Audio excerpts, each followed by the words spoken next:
The Secret in the Tomb by Robert Bloch. The wind howled strangely over a midnight tomb.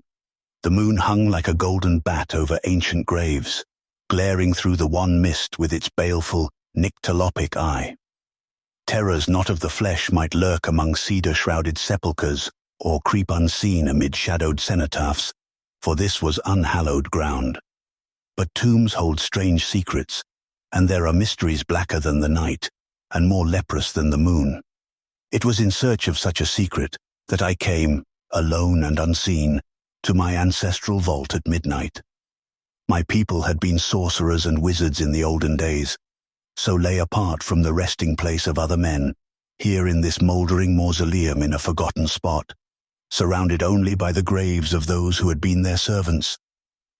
But not all the servants lay here, for there are those who do not die. On through the mist I pressed, to where the crumbling sepulchre loomed among the brooding trees. The wind rose to torrential violence as I trod the obscure pathway to the vaulted entrance, extinguishing my lantern with malefic fury. Only the moon remained to light my way in a luminance unholy, and thus I reached the nitrous, fungus-bearded portals of the family vault. Here the moon shone upon a door that was not like other doors, a single massive slab of iron, embedded in monumental walls of granite. Upon its outer surface was neither handle, lock nor keyhole, but the whole was covered with carvings portentous of a leering, evil cryptic symbols, whose allegorical significance filled my soul with a deeper loathing than mere words can impart. There are things that are not good to look upon, and I did not care to dwell too much in thought on the possible genesis of a mind whose knowledge could create such horrors in concrete form. So in blind and trembling haste, I chanted the obscure litany and performed the necessary obeisances demanded in the ritual I had learned, and at their conclusion, the cyclopean portal swung open. Within was darkness, deep, funereal, ancient, yet somehow uncannily alive. It held a pulsing adumbration, a suggestion of muted yet purposeful rhythm, and overshadowing all, an air of black, impinging revelation. The simultaneous effect upon my consciousness was one of those reactions misnamed intuitions. I sensed that shadows know queer secrets, and there are some skulls that have reason to grin. Yet I must go on into the tomb of my forebears. Tonight the last of all our line would meet the first, for I was the last. Jeremy Strange had been the first, he who fled from the Orient to seek refuge in centuried Eldertown, bringing with him the loot of many tombs and a secret forever nameless. It was he who had built his sepulchre in the twilight woods where the witchlights gleam, and here he had interred his own remains, shunned in death as he had been in life. But buried with him was a secret, and it was this that I had come to seek. Nor was I the first in so seeking, for my father and his father before me, indeed, the eldest of each generation back to the days of Jeremy Strange himself, had likewise sought that which was so maddeningly described in the wizard's diary, the secret of eternal life after death. The musty, yellowed tome had been handed down to the elder son of each successive generation, and likewise, so it seemed, the dread atavistic craving for black and accursed knowledge, the thirst for which, coupled with the damnably explicit hints set forth in the warlock's record, had sent every one of my paternal ancestors so bequeathed to a final rendezvous in the night to seek their heritage within the tomb. What they found, none could say, for none had ever returned. It was, of course, a family secret. The tomb was never mentioned. It had, indeed, been virtually forgotten with the passage of years that had likewise eradicated many of the old legends and fantastic accusations about the first strange that had once been common property in the village. The family, too, had been mercifully spared all knowledge of the curse-ridden end to which so many of its men had come. Their secret delvings into black arts, the hidden library of antique lore and demonological formulae brought by Jeremy from the East. The diary and its secret all were undreamt of save by the eldest sons. The rest of the line prospered. There had been sea captains, soldiers, merchants, statesmen. Fortunes were won. Many departed from the old mansion on the Cape, so that in my father's time he had lived there alone with the servants and myself. My mother died at my birth, and it was a lonely youth I spent in the great brown house, with a father half crazed by the tragedy of my mother's end, and shadowed by the monstrous secret of our line. It was he who initiated me into the mysteries and arcana to be found amid the shuddery speculations of such blasphemies as the Necronomicon, the Book of Ibon, the Kabbalah of Saboth, and that pinnacle of literary madness, Ludwig Prin's Mysteries of the Worm. There were grim treatises on anthropomancy, necrology, lycanthropical and vampiristic spells and charms, witchcraft, and long rambling screeds in Arabic, Sanskrit and prehistoric ideography, on which lay the dust of centuries. All these he gave me, and more. There were times when he would whisper strange stories about voyages he had taken in his youth of islands in the sea, and queer survivals spawning dreams beneath Arctic ice. And one night he told me of the legend and the tomb in the forest, and together we turned the worm-riddled pages of the iron-bound diary that was hidden in the panel above the chimney corner. I was very young, but not too young to know certain things, and as I swore to keep the secret as so many had sworn before me, I had a queer feeling that the time had come for Jeremy to claim his own.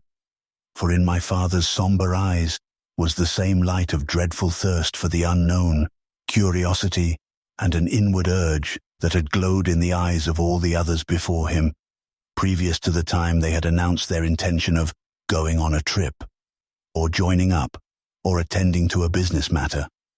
Most of them had waited till their children were grown, or their wives had passed on. But whenever they had left, and whatever their excuse, they had never returned. 2 days later, my father disappeared, after leaving word with the servants that he was spending the week in Boston. Before the month was out, there was the usual investigation and the usual failure. A will was discovered among my father's papers, leaving me as sole heir, but the books and the diary were secure in the secret rooms and panels known now to me alone. Life went on. I did the usual things in the usual way, attended university, traveled, and returned at last to the house on the hill, alone. But with me, I carried a mighty determination. I alone could thwart that curse. I alone could grasp the secret that had cost the lives of 7 generations, and I alone must do so. The world had naught to offer one who had spent his youth in the study of the mocking truths that lie beyond the outward beauties of a purposeless existence, and I was not afraid. I dismissed the servants, ceased communication with distant relatives and a few close friends, and spent my days in the hidden chambers amid the elder lore, seeking a solution or a spell of such potency as would serve to dispel forever the mystery of the tomb. 100 times I read and reread that hoary script, the diary whose fiend-penned promise had driven men to doom. I searched amid the satanic spells and Kabbalistic incantations of 1,000 forgotten necromancers, delved into pages of impassioned prophecy, burrowed into secret, legendary lore whose written thoughts writhed through me like serpents from the pit. It was in vain. All I could learn was the ceremony by which access could be obtained to the tomb in the wood. 3 months of study had worn me to a wraith and filled my brain with the diabolic shadows of charnel-spawned knowledge. But that was all. And then, as if in mockery of madness, there had come the call, this very night. I had been seated in the study, pondering upon a maggot-eaten volume of Heriarchus's Occultus, when without warning I felt a tremendous urge keening through my weary brain. It beckoned and allured with unutterable promise, like the mating cry of the Lamia of old. Yet at the same time it held an inexorable power whose potence could not be defied or denied. The inevitable was at hand. I had been summoned to the tomb. I must follow the beguiling voice of inner consciousness that was the invitation and the promise, that sounded my soul like the ultra-rhythmic piping of transcosmic music. So I had come, alone and weaponless, to the lonely woods, and to that wherein I would meet my destiny. The moon rose redly over the manor as I left, but I did not look back. I saw its reflection in the waters of the brook that crept between the trees, and in its light the water was as blood. Then the fog rose silently from the swamp, and a yellow ghost light rode the sky, beckoning me on from behind the black and bloated trees, whose branches, swept by a dismal wind, pointed silently toward the distant tomb. Roots and creepers impeded my feet, vines and brambles restrained my body. But in my ears thundered a chorus of urgency that cannot be described, and which could not be delayed by nature or by man. Now, as I hesitated upon the doorstep, a million idiot voices gibbered an invitation to enter that mortal mind could not withstand.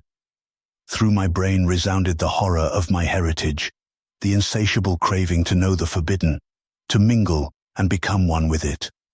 A paean of hell-born music crescendoed in my ears, and earth was blotted out in a mad urge that engulfed all being. I paused no longer upon the threshold. I went in where the smell of death filled the darkness that was like the sun over Yuggoth. The door closed, and then came... what? I do not know. I only realized that suddenly I could see and feel and hear, despite darkness and dankness and silence. I was in the tomb. Its monumental walls and lofty ceiling were black and bare, lichened by the passage of centuries. In the center of the mausoleum stood a single slab of black marble. Upon it rested a gilded coffin, set with strange symbols and covered by the dust of ages. I knew instinctively what it must contain, and the knowledge did not serve to put me at my ease. I glanced at the floor, then wished I hadn't. Upon the debris-strewn base beneath the slab lay a ghastly, disarticulated group of mortuary remains, half-fleshed cadavers and desiccated skeletons. When I thought of my father and the others, I was possessed of a sickening dismay. They too had sought, and they had failed. And now I had come alone, to find that which had brought them to an end, unholy and unknown. The secret in the tomb. Mad eagerness filled my soul. I too would know, I must. As in a dream, I swayed to the gilded coffin. A moment I tottered above it. Then, with a strength born of delirium, I tore away the paneling and lifted the gilded lid, and then I knew it was no dream, for dreams cannot approach the ultimate horror that was the creature lying within the coffin, that creature with eyes like a midnight demon's and a face of loathsome delirium that was like the death mask of a devil. It was smiling too, as it lay there, and my soul shrieked in the tortured realization that it was alive. Then I knew it all, the secret and the penalty paid by those who sought it, and I was ready for death, but horrors had not ceased, for even as I gazed it spoke, in a voice like the hissing of a black slug. And there, within the nighted gloom, it whispered the secret, staring at me with ageless, deathless eyes, so that I should not go mad before I heard the whole of it.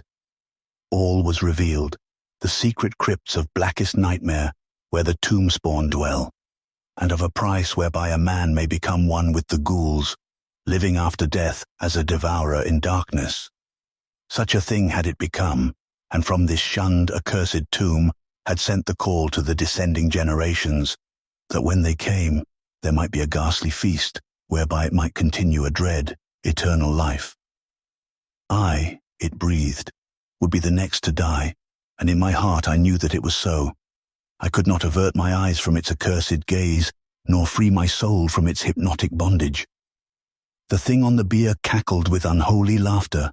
My blood froze, for I saw two long, lean arms, like the rotted limbs of a corpse, steal slowly toward my fear-constricted throat.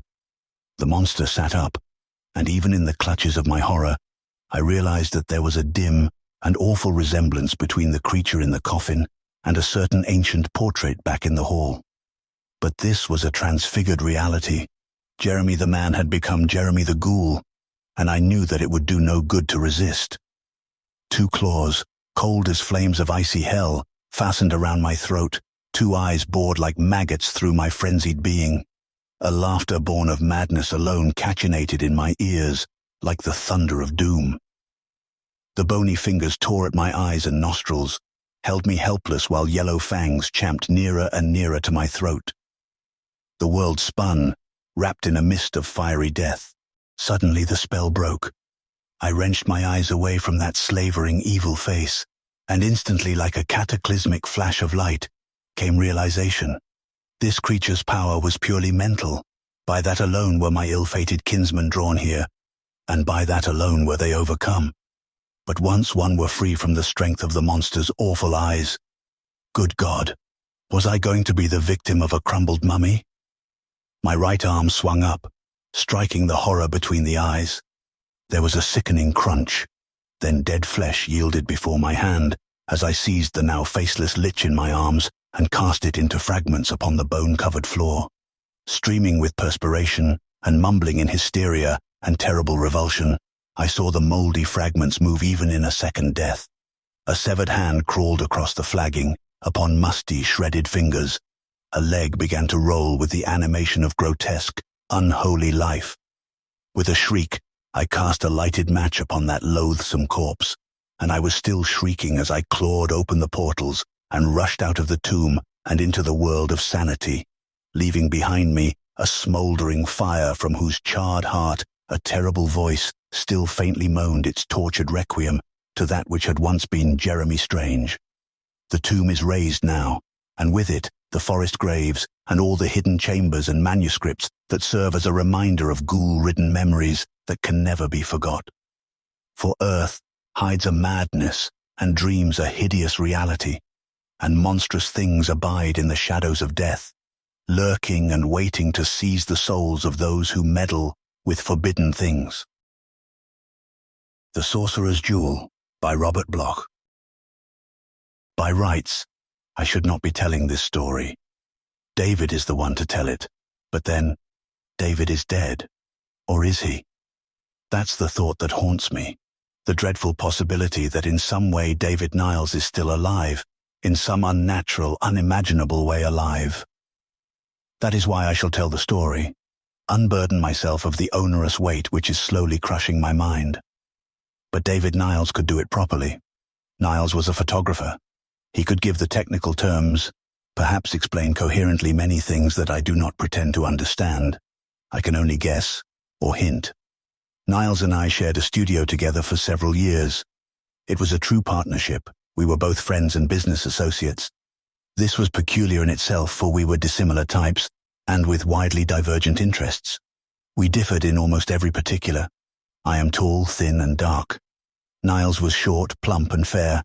I am naturally lazy, moody, inclined towards introspection. Niles was always tense with energy, high-spirited, volatile. My chief interests in latter years have leaned towards metaphysics and a study of occultism. Niles was a skeptic, a materialist, and above all a scientist. Still, together we formed an integrated personality Y, the dreamer, Niles, the doer. Our mutual business association, as I have already intimated, lay in the field of photography. David Niles was one of the most brilliant personalities in the domain of modern portrait photography. For several years prior to our association, he had done salon work, exhibiting internationally, and creating a reputation which brought him a considerable income from private sittings. At the time of our meeting, he had become dissatisfied with commercial work. Photography, he argued, was an art best nourished by serious solitary study, unimpeded by the demands of catering to customers. He therefore determined to retire for a year or so and devote himself to experiment. I was the partner he chose for the work. He had lately become a devotee of the William Mortensen School of Photography. Mortensen, of course, is the leading exponent of fantasy in photography. His studies of monstrosities and grotesques are widely known. Niles believed that in fantasy, photography most closely approximated true art. The idea of picturing the abstract fascinated him. The thought that a modern camera could photograph dream worlds and blend fancy with reality seemed intriguing. That's where I came in. Niles knew of my interest in the occult, knew that I had made a study of mythology. I was to serve as technical advisor on his subject matter. The arrangement pleased us both. At first, Niles limited himself to studies in physiognomy. With his usual thoroughness, he mastered the technique of photographic makeup and hired models whose features lent themselves to the application of gargoylean disguises. I handled the matter of checking over reference works, finding illustrations in old books of legends to use in devising suitable makeup. Niles did a study of Pan, one of a satyr and a Medusa. He became interested in demons, and we spent some time on his Gallery of Fiends series, Asmodeus, Azazel, Samael, and Beelzebub. They were surprisingly good, But for some reason or other, Niles was not satisfied. The quality of the photographs was excellent, the posing effective, the characterization superb, and still Niles did not feel that he was achieving his goal. "Human figures," he stormed. "Human faces are, after all, only human faces, no matter how much you cover them up with grease paint and putty. What I want is the soul of fantasy, not the outward aping." He strode up and down the studio, gesticulating in his feverish manner. "What have we got?" he demanded. "A lot of stupid horror movie faces, amateur Karloffs, kid stuff. No, we must find something else." So the next phase was modeling clay. I was handy here, for I had a rudimentary knowledge of sculpture. We spent hours on composing scenes from an imaginary inferno, constructing bat-winged figures that flew against bizarre, otherworldly backgrounds of fire, and great malignant demons that squatted and brooded on jagged peaks overlooking the fiery pit. But here, too, Niles could not find what he was looking for. One night he exploded again, after finishing a set. With a sweep of his arm, he smashed the papier-mâché set and its clay figures to the floor. "Hokum," he muttered. "Peep show, penny dreadful stuff." I sighed, getting set to listen patiently to a further tirade. "I don't want to be the Gustav Doré of photography, or the Syme, or even the artsy Bashef," he said. "I don't want to copy any style. What I'm after is something original, something I can claim as absolutely individual." I shrugged. Wisdom had taught me to keep my mouth shut and let Niles talk himself out. "I've been on the wrong track," he declared. "If I photograph things as they are, that's all I'm going to get. I build a clay set, and by heaven, when I photograph it, all I can get is a picture of that clay set, a flat, two-dimensional thing at that. I take a portrait of a man in makeup, and my result is a photo of a man in makeup. I can't hope to catch something with the camera that isn't there. The answer is, change the camera. Let the instrument do the work." I saw his argument and conceded its validity. The following few weeks, Niles's existence was a frenzy of experimental activity. He began to take montage shots. Then he worked with odd papers, odder exposures. He even reverted to the Mortensen principles and employed distortion bending and twisting the negative so that prints showed elongated or flattened figures in nightmarish fashion. An ordinary man's forehead, under these methods, would register as being hydrocephalic. His eyes might appear as bulging beacons illumined by insane lights. The perspective of nightmare, the nuances of onirodynia, the hallucinative images of the demented were reproduced by distortion. Pictures were shadowed, shaded, portions blocked out or molded into weird backgrounds. And then came a night when Niles again paced the floor, tracing a restless path through piles of torn-up prints. "I'm not getting it," he murmured. "I can take a natural subject and distort it, but I can't actually change its content. In order to photograph the unreal, I must see the unreal. See the unreal, good Lord. Why didn't I think of that before?" He stood before me, his hands twitching. "I studied painting once, you know. My instructor, old Gifford, the portrait man, hung a certain picture in his studio. It was the old boy's masterpiece. The painting was of a winter scene, in oils, a winter scene of a farmhouse. Now here's the point. Gifford had two pairs of spectacles, one sensitive to infrared, the other to ultraviolet rays. He'd show a guest the winter scene, then ask him to try on the first pair of spectacles and look again. Through the glasses, the picture showed the same farmhouse on a summer day. The second pair of lenses gave a view of the farmhouse in autumn. He had painted 3 layers, and the proper lenses each showed a different picture. "So what?" I ventured. Niles talked faster, his excitement increasing. "So this, remember the war?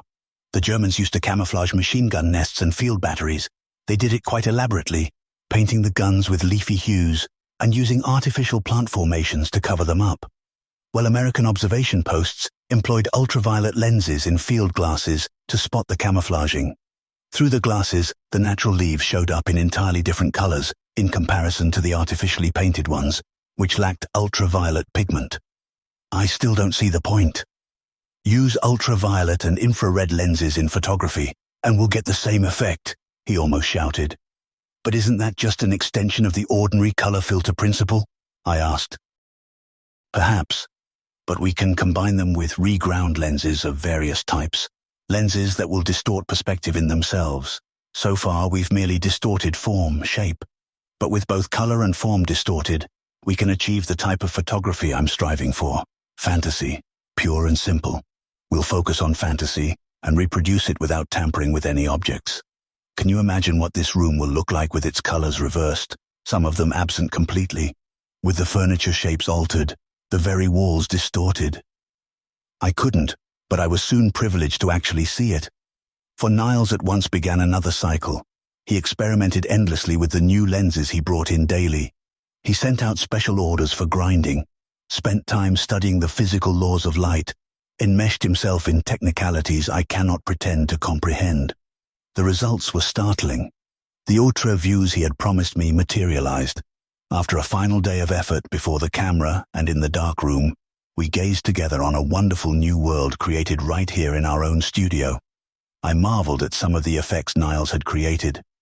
Splendid, he gloated. It all seems to tie in with the accepted scientific theories too. Know what I mean? The Einsteinian notions of coexistence, the space-time continuum ideas. The fourth dimension, I echoed. Exactly. New worlds all around us, within us. Worlds we never dream of exist simultaneously with our own. Right here in this spot there are other existences, other furniture, other people perhaps, and other physical laws, new forms, new color. That sounds metaphysical to me rather than scientific, I observed. You're speaking of the astral plane, the continuous linkage of existence. We were back again at our perpetual squabbling point: science or occultism, physical versus psychical reality. The fourth dimension is science's way of interpreting the metaphysical truths of existence, I maintained. The metaphysical truths of existence are the psychological lies of dementia precox victims, he asserted. Your pictures don't lie, I answered. My pictures are taken by recognized scientific means, he said. Your pictures are taken by means older than science, I replied. Ever hear of lithomancy, divination by the use of jewels? Ever hear of crystal gazing? For ages, men have peered into the depths of precious stones, gazed through polished, specially cut and ground glasses, and seen new worlds. Absurd. Any oculist can tell you that. You don't have to finish that one, I cut in. Any oculist will tell you that we really see everything upside down. Our minds alone interpret the retinal image as being right side up. Any oculist will tell you that muscularly, a nearsighted person is really far-sighted, and a far-sighted person is really nearsighted. I warm to my theme. Any oculist will tell you that the hand is quicker than the eye, that mirages and hallucinations are actually seen by the brain, rather than by the actual retina. In fact, any oculist will tell you that the phenomenon of sight has very little to do with either actual perception or the true laws of light. Look at the cat contrary to popular impression, a nyctalops. Yet men can train themselves similarly. Reading, too, is a matter of the mind, rather than of minute perception. And so I say to you, don't be too sure of your laws of optics and your scientific theories of light. We see a lot no physical laws will ever explain. The fourth dimension can be approached only through angles. Science must concede that in theorization. And your lenses are cut similarly. It all goes back to occultism in the end, occultism, not oculism or ophthalmology. It was a long speech for me, and it must have astonished Niles, who glowered at me, speechless for once. I'll prove it, I went on. Let me cut you a lens. What? I'll go down to a friend of mine and borrow a few stones from him.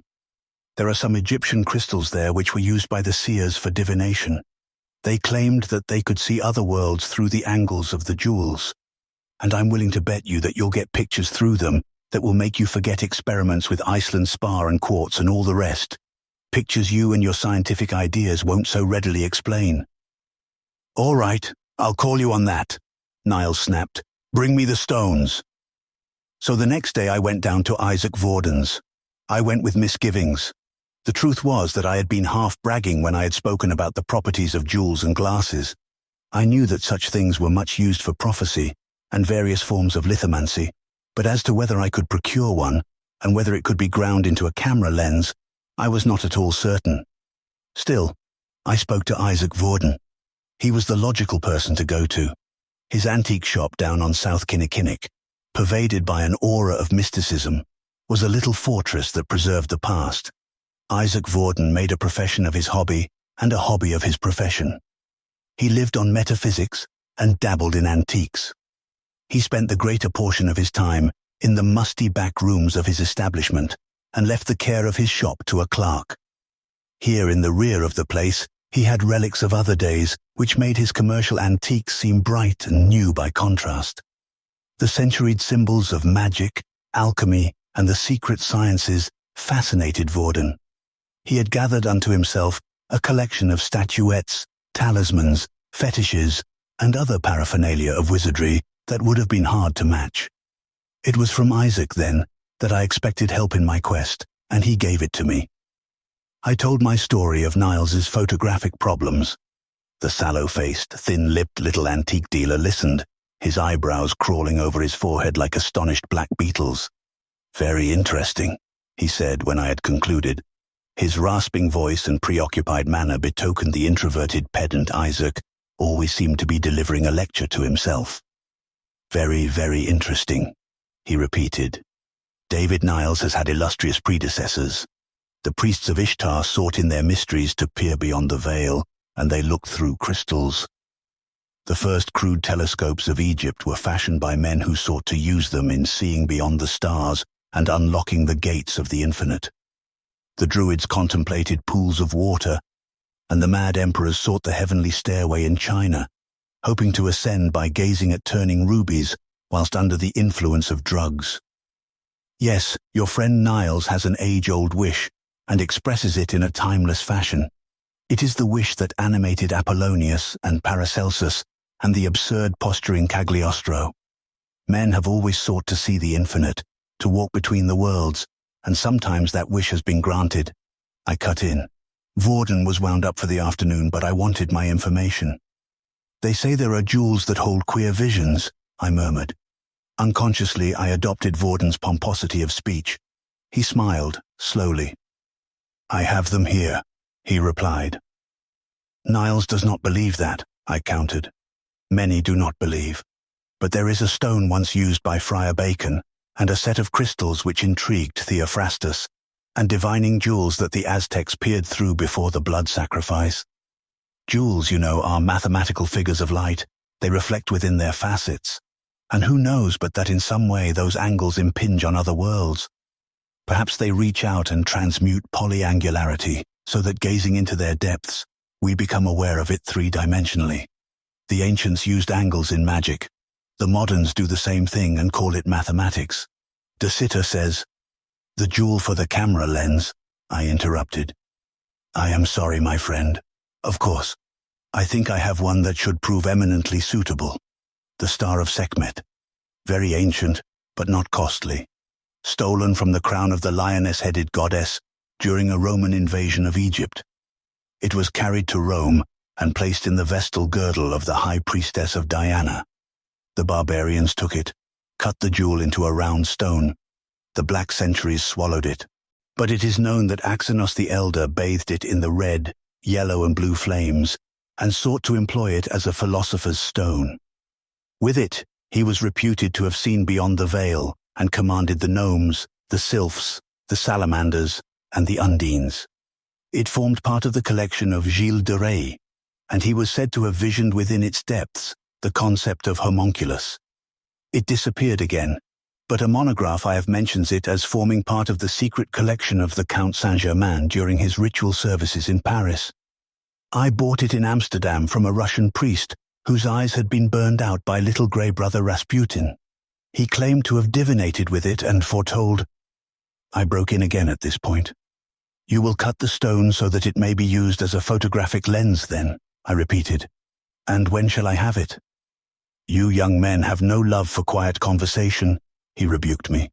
"Tomorrow, if you like. You understand, the jewel has only a great sentimental value to me. I've never experimented with it personally. All that I ask is that you report to me your findings with it.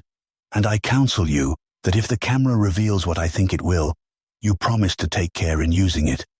There is danger in invading the realms." He was still chattering away as I bowed out. Great character, Isaac. The following afternoon I called and took the little package which he proffered me. That evening I gave it to Niles. Together we unwrapped the cloudy lens. I had given Vorden the specifications of the large camera we ordinarily employed in our later work, a reflex, with a reflecting mirror set inside so that we could easily peer through and view the focus.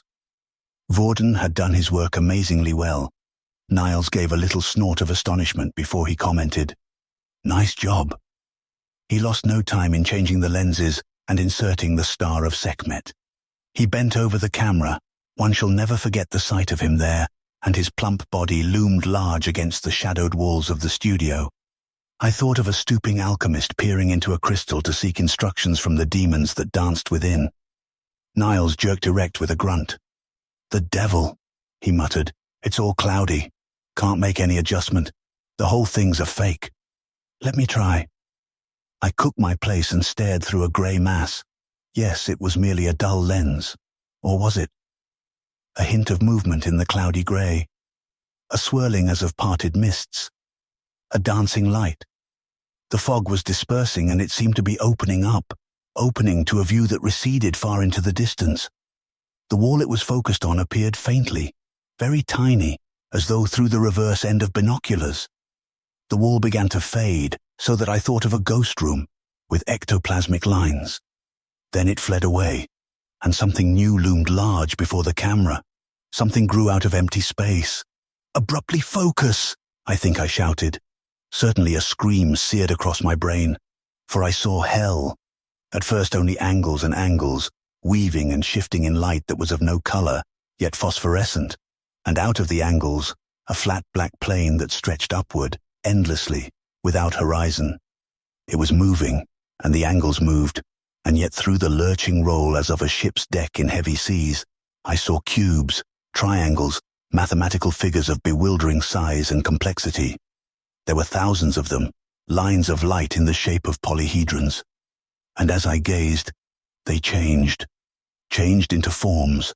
Those forms, they were spawned only in delirium, only in nightmares and dreams of the pit.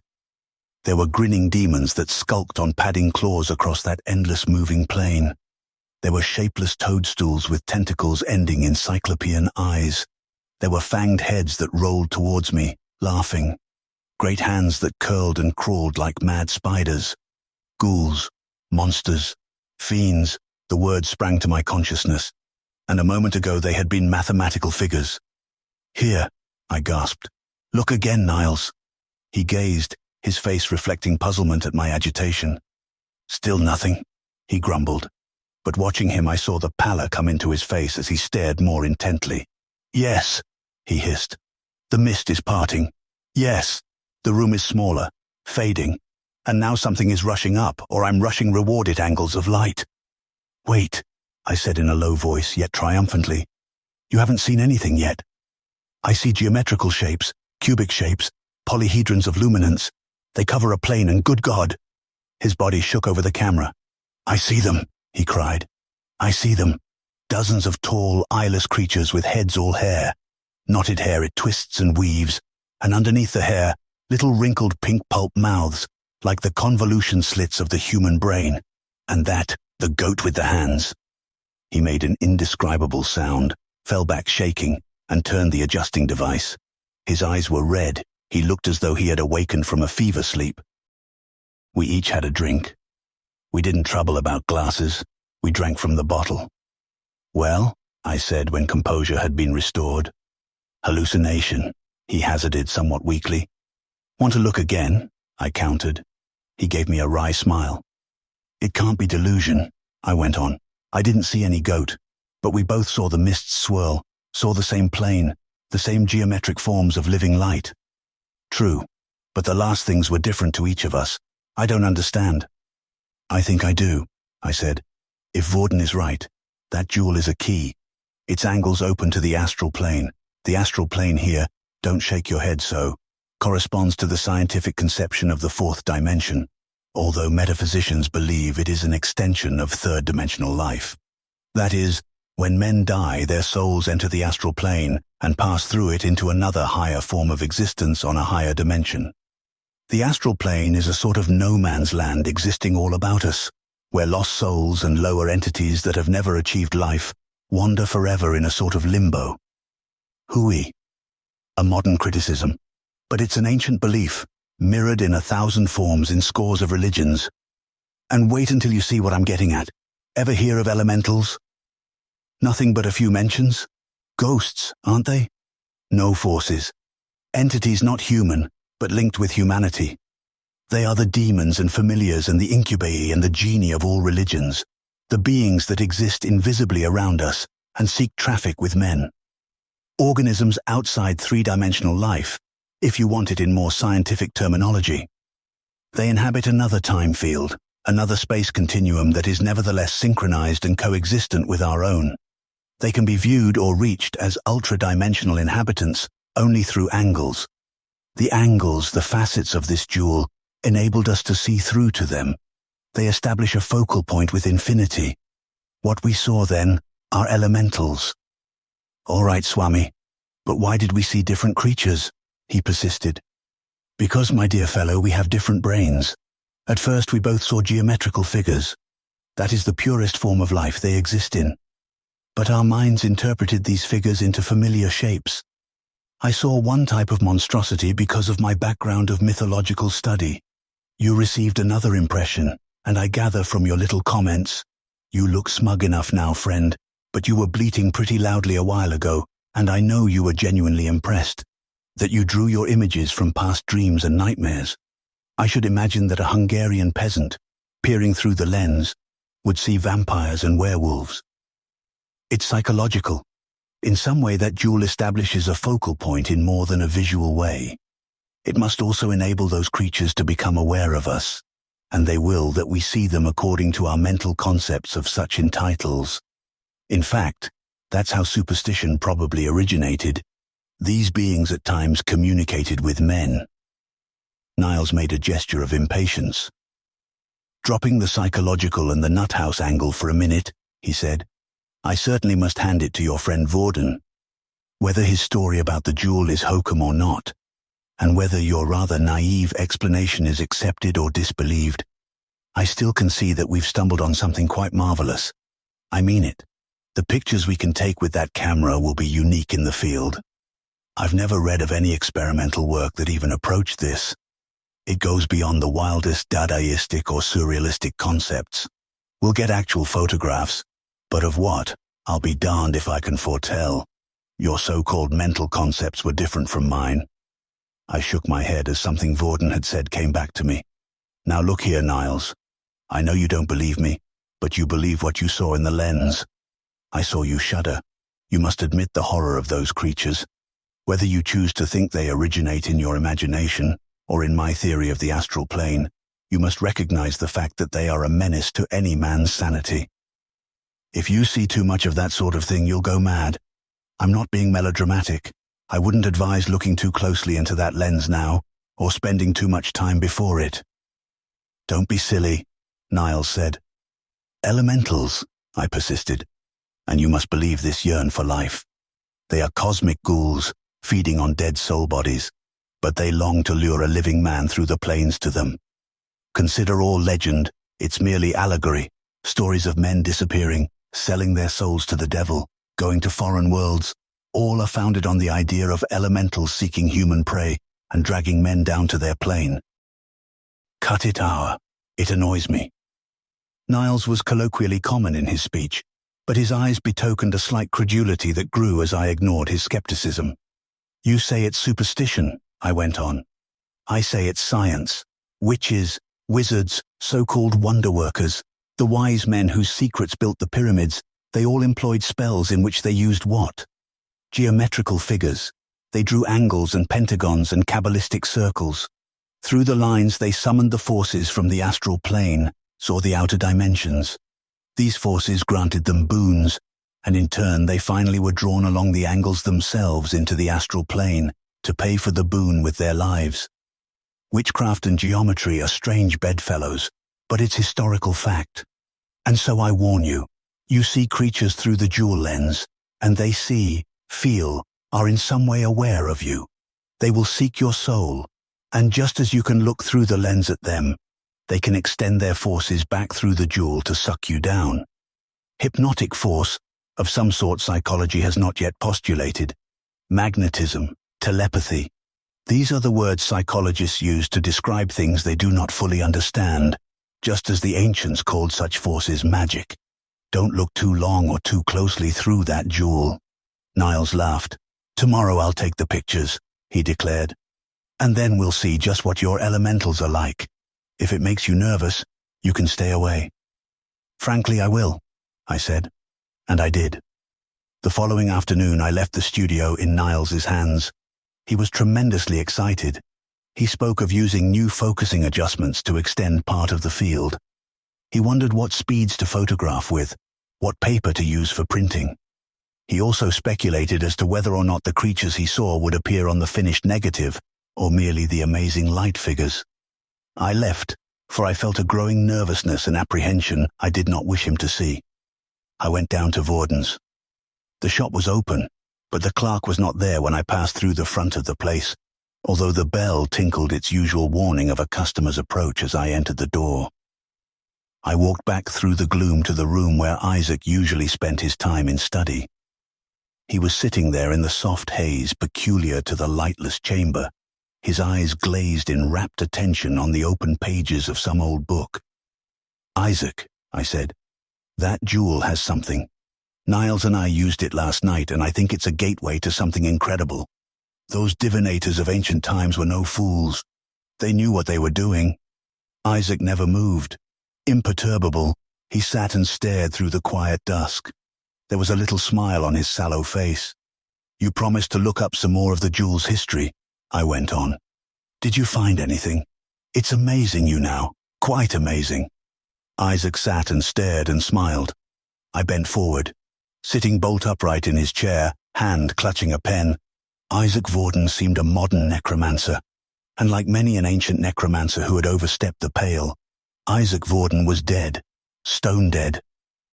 "Isaac!" I shouted. Funny, isn't it, how people always shout the name of the departed upon discovery of death?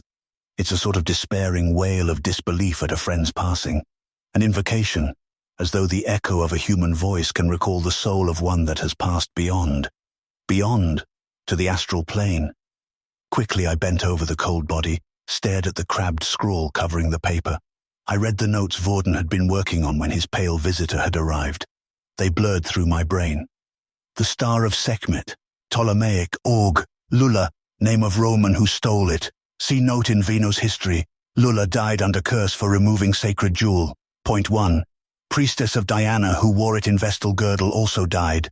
For sacrilege. Again see Vino. Point 2. The pattern grows. Gilles de Retz's fate is known. He misused the jewel. Yes, it's the inevitable story of violation. See Mysteries of the Worm for Prin's chapter on divination. Might be reference concerning jewel during its disappearance. Again the Russian. Claims to have stolen jewel from Rasputin, who used it in prophecy. Rasputin dead. The Russian lost his eyes. And unless he lost his reason, his warnings concerning sacred character of jewel are to be respected. Points 3, 4, and 5. Whoever or whatever exists in the world opened up by the jewel is not anxious to have the gateway changed or misused. Cutting the stone, transplanting it from one setting to another, misusing it all result in death. And I have done all three. God help this man Niles for what he must endure. They may get at him through the stone. God help me. There will be a price I must pay, soon. Why didn't I think before I gave up the jewel? Now I'm... That was all he had written. There was no scrawling off of the interrupted pen, no frozen look of horror, no mounting dread in the text of the writing. Vorden had written it. 1 minute he was alive, and the next minute he was dead. Of course it could have been heart failure, thrombosis, or simply old age. Shock, excitement, anxiety might have brought it on. A stroke may have done it. But I didn't fool myself. I knew. I rose and ran from that shop as though fiends dogged my heels, and all the way my legs worked in rhythm to a single phrase racing through my brain.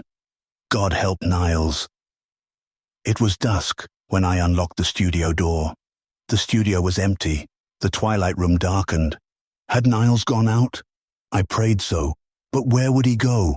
He wouldn't abandon work. I walked to where the camera loomed, noted the exposure of one film. He must have been called. I restrained an impulse to peer again through the dual lens as I lit the light. No, I did to wish to see that plane again, see those horrible figures dwelling outside laws of space and time, yet mocking thoughts, actually existing here around me, in this very room. Worlds within worlds of horror. Where was Niles? I couldn't brood like this. Why not develop the exposed film? Keep busy. I carried the camera into the dark room.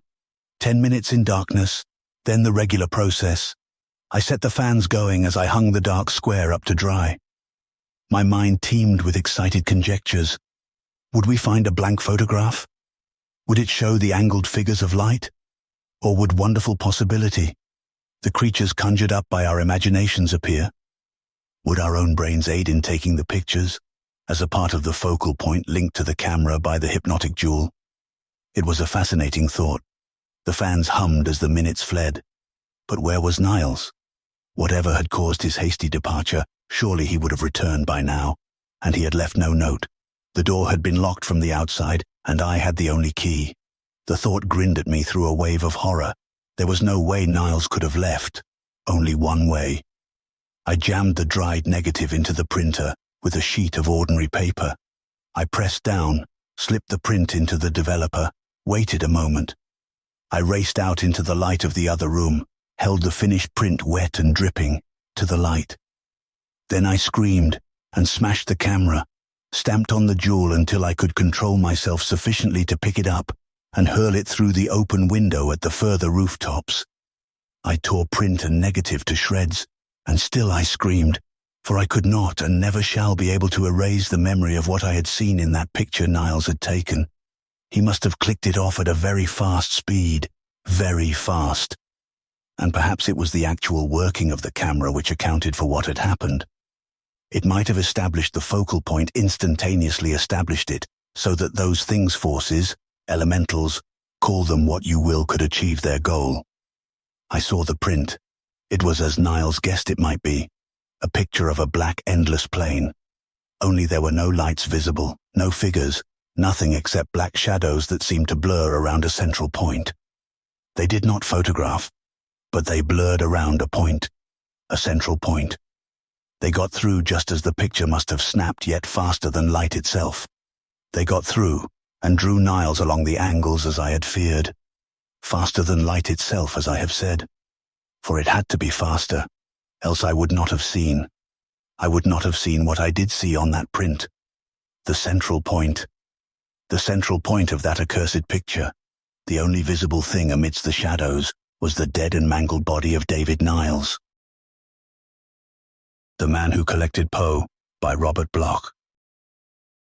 During the whole of a dull, dark and soundless day in the autumn of the year, when the clouds hung oppressively low in the heavens, I had been passing alone, by automobile, through a singularly dreary tract of country, and at length found myself, as the shades of the evening drew on, within view of my destination. I looked upon the scene before me, upon the mere house and the simple landscape features of the domain, upon the bleak walls, upon the vacant eye-like windows, upon a few rank sedges, and upon a few white trunks of decayed trees, with a feeling of utter confusion commingled with dismay.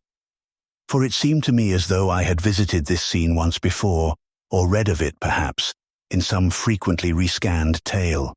And yet assuredly it could not be, for only 3 days had passed since I had made the acquaintance of Lancelot Canning, and received an invitation to visit him at his Maryland residence. The circumstances under which I met Canning were simple.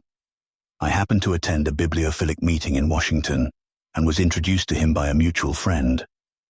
Casual conversation gave place to absorbed and interested discussion when he discovered my preoccupation with works of fantasy. Upon learning that I was traveling upon a vacation with no set itinerary, Canning urged me to become his guest for a day, and to examine at my leisure his unusual display of memorabilia. I feel from our conversation that we have much in common. He told me. For you see, sir, in my love of fantasy I bow to no man. It is a taste I have perhaps inherited from my father and from his father before him, together with their considerable acquisitions in the genre. No doubt you would be gratified with what I'm prepared to show you, for in all due modesty, I beg to style myself the world's leading collector of the works of Edgar Allan Poe. I confess that his invitation as such did not enthrall me, for I hold no brief for the literary hero worshipper or the scholarly collector as a type. I own to a more than passing interest in the tales of Poe, but my interest does not extend to the point of ferreting out the exact date upon which Mr. Poe first decided to raise a moustache, nor would I be unduly intrigued by the opportunity to examine several hairs preserved from that hirsute appendage. So it was rather the person and personality of Lancelot Canning himself which caused me to accept his proffered hospitality. For the man who proposed to become my host might have himself stepped from the pages of a Poe tale.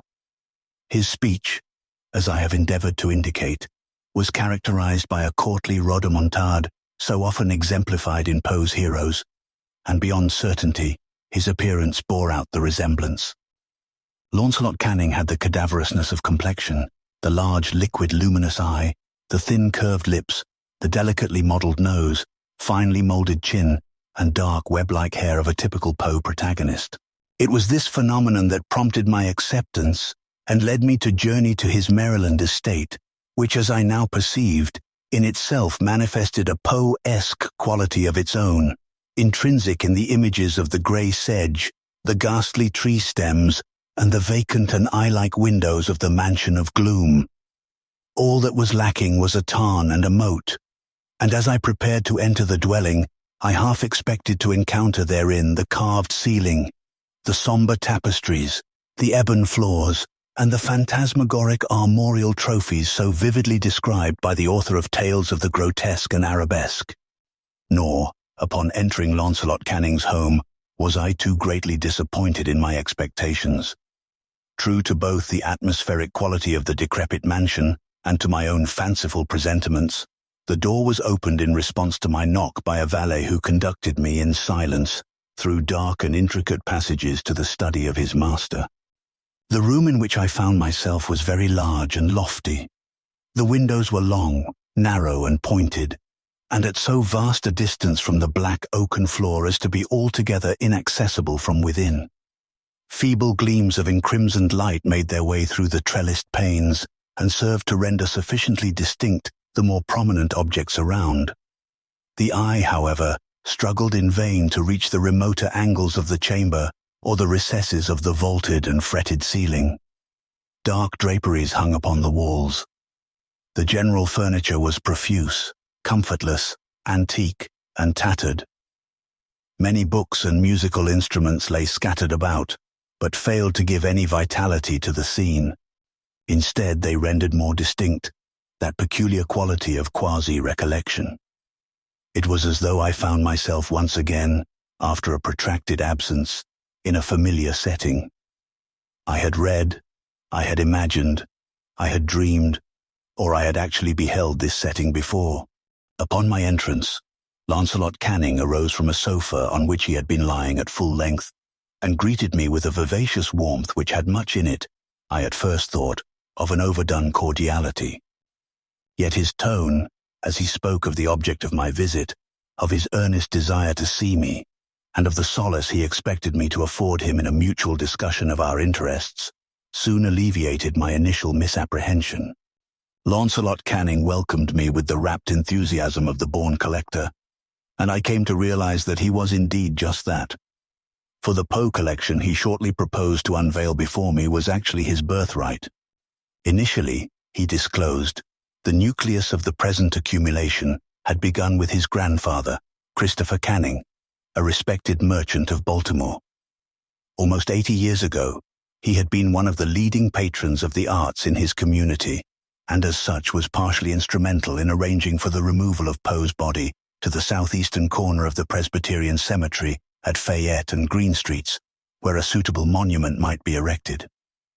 This event occurred in the year 1875, and it was a few years prior to that time that Canning laid the foundation of the Poe collection.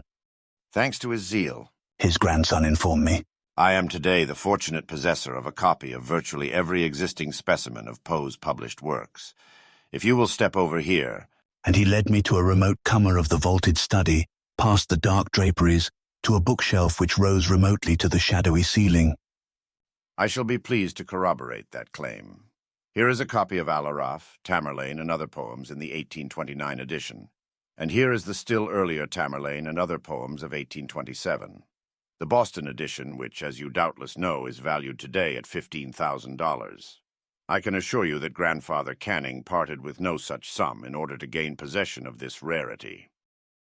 He displayed the volumes with an air of commingled pride and cupidity, which is ofttimes characteristic of the collector, and is by no means to be confused with either literary snobbery or ordinary greed.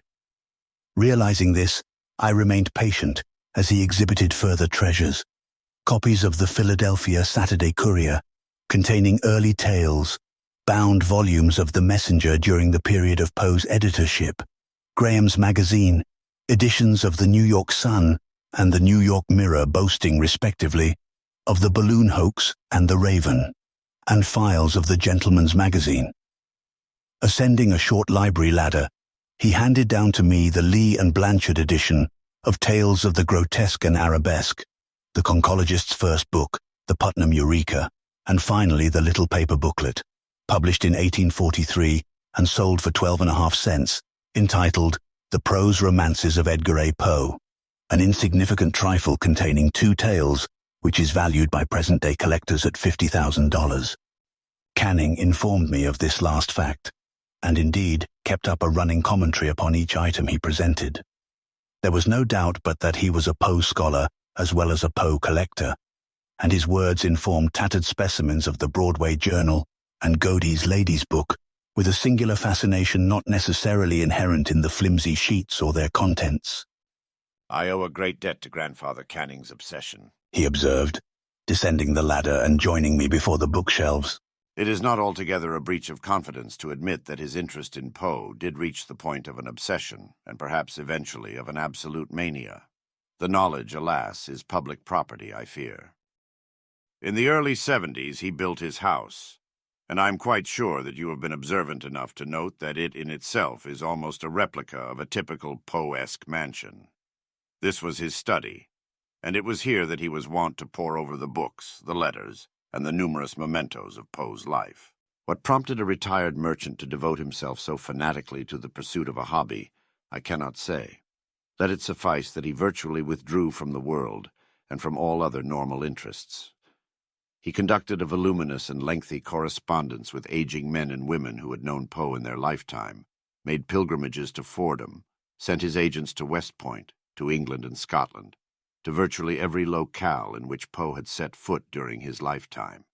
He acquired letters and souvenirs as gifts. He bought them and, I fear, stole them, if no other means of acquisition proved feasible. Launcelot Canning smiled and nodded. Does all this sound strange to you? I confess that once I too found it almost incredible, a fragment of romance. Now, after years spent here, I have lost my own objectivity. Yes, it is strange, I replied. But are you quite sure that there was not some obscure personal reason for your grandfather's interest? Had he met Poe as a boy, or been closely associated with one of his friends? Was there perhaps a distant, undisclosed relationship? At the mention of the last word, Canning started visibly, and a tremor of agitation overspread his countenance. Ah, he exclaimed. There you voice my own inmost conviction. A relationship, assuredly there must have been one. I am morally, instinctively certain that Grandfather Canning felt or knew himself to be linked to Edgar Poe by ties of blood. Nothing else could account for his strong initial interest, his continuing defense of Poe in the literary controversies of the day, and his final melancholy lapse into a world of delusion and illusion. Yet he never voiced a statement or put an allegation upon paper, and I have searched the collection of letters in vain for the slightest clue. It is curious that you so promptly divine a suspicion held not only by myself, but by my father. He was only a child at the time of my grandfather Canning's death, but the attendant circumstances left a profound impression upon his sensitive nature. Although he was immediately removed from this house to the home of his mother's people in Baltimore, he lost no time in returning upon assuming his inheritance in early manhood. Fortunately, being in possession of a considerable income, he was able to devote his entire lifetime to further research. The name of Arthur Canning is still well known in the world of literary criticism, but for some reason he preferred to pursue his scholarly examination of Poe's career in privacy. I believe this preference was dictated by an inner sensibility, that he was endeavoring to unearth some information which would prove his father's, his, and for that matter, my own kinship to Edgar Poe. You say your father was also a collector? I prompted. A statement I am prepared to substantiate, replied my host, as he led me to yet another corner of the shadow-shrouded study. But first, if you would accept a glass of wine. He filled, not glasses, but veritable beakers from a large carafe, and we toasted one another in silent appreciation. It is perhaps unnecessary for me to observe that the wine was a fine old Amontillado. Now then, said Lancelot Canning, my father's special province in Poe research consisted of the accumulation and study of letters. Opening a series of large trays or drawers beneath the bookshelves, he drew out file after file of glassed folios, and for the space of the next half-hour I examined Edgar Poe's correspondence, letters to Henry Herring, to Dr. Snodgrass, Sarah Shelton, James P. Moss, Elizabeth Poe, missives to Mrs. Rockwood, Helen Whitman, Anne Lynch, John Pendleton Kennedy, notes to Mrs. Richmond, to John Allen, to Annie, to his brother Henry, a profusion of documents, a veritable epistolary cornucopia. During the course of my perusal, my host took occasion to refill our beakers with wine, and the heady draught began to take effect, for we had not eaten, and I own I gave no thought to food. So absorbed was I in the yellowed pages illumining Poe's past. Here was wit, erudition, literary criticism. Here were the muddled, maudlin outpourings of a mind gone in drink and despair. Here was the draft of a projected story, the fragments of a poem. Here were a pitiful cry for deliverance and a paean to living beauty. Here were a dignified response to a dunning letter and an editorial pronunciamento to an admirer. Here were love, hate, pride, anger, celestial serenity, abject penitence, authority, wonder, resolution, indecision, joy, and soul-sickening melancholia. Here were the gifted elocutionist, the stammering drunkard, the adoring husband, the frantic lover, the proud editor, the indigent pauper, the grandiose dreamer, the shabby realist, the scientific inquirer, the gullible metaphysician, the dependent stepson, the free and untrammeled spirit, the hack, the poet, the enigma that was Edgar Allan Poe. Again the beakers were filled and emptied. I drank deeply with my lips, and with my eyes more deeply still. For the first time the true enthusiasm of Lancelot Canning was communicated to my own sensibilities. I divined the eternal fascination found in a consideration of Poe the writer and Poe the man. He who wrote tragedy, lived tragedy, was tragedy. He who penned mystery, lived and died in mystery, and who today looms on the literary scene as mystery incarnate. And Mystery Poe remained, despite Arthur Canning's careful study of the letters. My father learned nothing, My host confided. even though he assembled, as you see here, a collection to delight the heart of a Mabbott or a Quinn. So his search ranged further. By this time I was old enough to share both his interest and his inquiries. Come. And he led me to an ornate chest, which rested beneath the windows against the west wall of the study. Kneeling, he unlocked the repository, and then drew forth, in rapid and marvelous succession, a series of objects, each of which boasted of intimate connection with Poe's life. There were souvenirs of his youth and his schooling abroad, a book he had used during his sojourn at West Point, mementos of his days as a theatrical critic in the form of playbills, a pen used during his editorial period, a fan once owned by his girl wife, Virginia, a brooch of Mrs. Clem's, a profusion of objects including such diverse articles as a cravat stock, and curiously enough, Poe's battered and tarnished flute. Again we drank, and I own the wine was potent. Canning's countenance remained cadaverously wan, but moreover, There was a species of mad hilarity in his eye, an evident restrained hysteria in his whole demeanor. At length, from the scattered heap of curiosa, I happened to draw forth and examine a little box of no remarkable character, whereupon I was constrained to inquire its history and what part it had played in the life of Poe. In the life of Poe? A visible tremor convulsed the features of my host, then rapidly passed in transformation to a grimace, a rictus of amusement. This little box, and you will note how, by some fateful design or contrived coincidence, it bears a resemblance to the box he himself conceived and described in his tale, Berenice. This little box is concerned with his death, rather than his life. It is, in fact, the selfsame box my grandfather Christopher Canning clutched to his bosom when they found him down there. Again the tremor, again the grimace. But stay, I have not yet told you of the details. Perhaps you would be interested in seeing the spot where Christopher Canning was stricken. I have already told you of his madness, but I did not more than hint at the character of his delusions. You have been patient with me, and more than patient. Your understanding shall be rewarded, for I perceive you can be fully entrusted with the facts. What further revelations Canning was prepared to make I could not say, but his manner was such as to inspire a vague disquiet and trepidation in my breast. Upon perceiving my unease, he laughed shortly and laid a hand upon my shoulder. Come, this should interest you as an aficionado of fantasy, he said. But first another drink to speed our journey. He poured, we drank, and then he led the way from that vaulted chamber, down the silent halls, down the staircase, and into the lowest recesses of the building, until we reached what resembled a dungeon, its floor and the interior of a long archway, carefully sheathed in copper. We paused before a door of massive iron.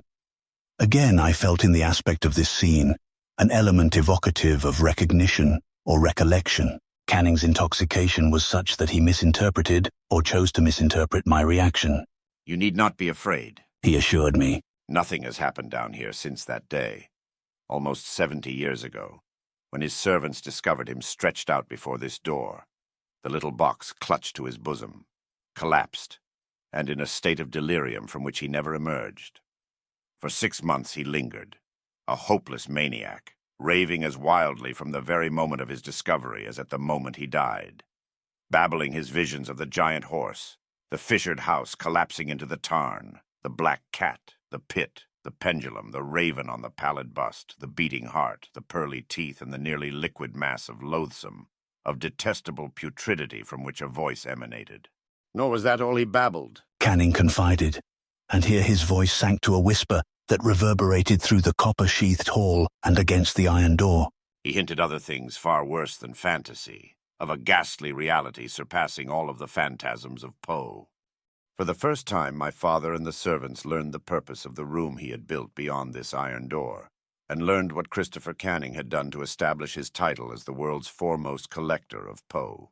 For he babbled again of Poe's death, 30 years earlier, in 1849, of the burial in the Presbyterian cemetery, and of the removal of the coffin in 1874 to the corner where the monument was raised. As I told you, and as was known then, my grandfather had played a public part in instigating that removal. But now we learned of the private part, learned that there was a monument and a grave, but no coffin in the earth beneath Poe's alleged resting place. The coffin now rested in the secret room at the end of this passage. That is why the room, the house itself, had been built. I tell you, he had stolen the body of Edgar Allan Poe, and as he shrieked aloud in his final madness, did not this indeed make him the greatest collector of Poe?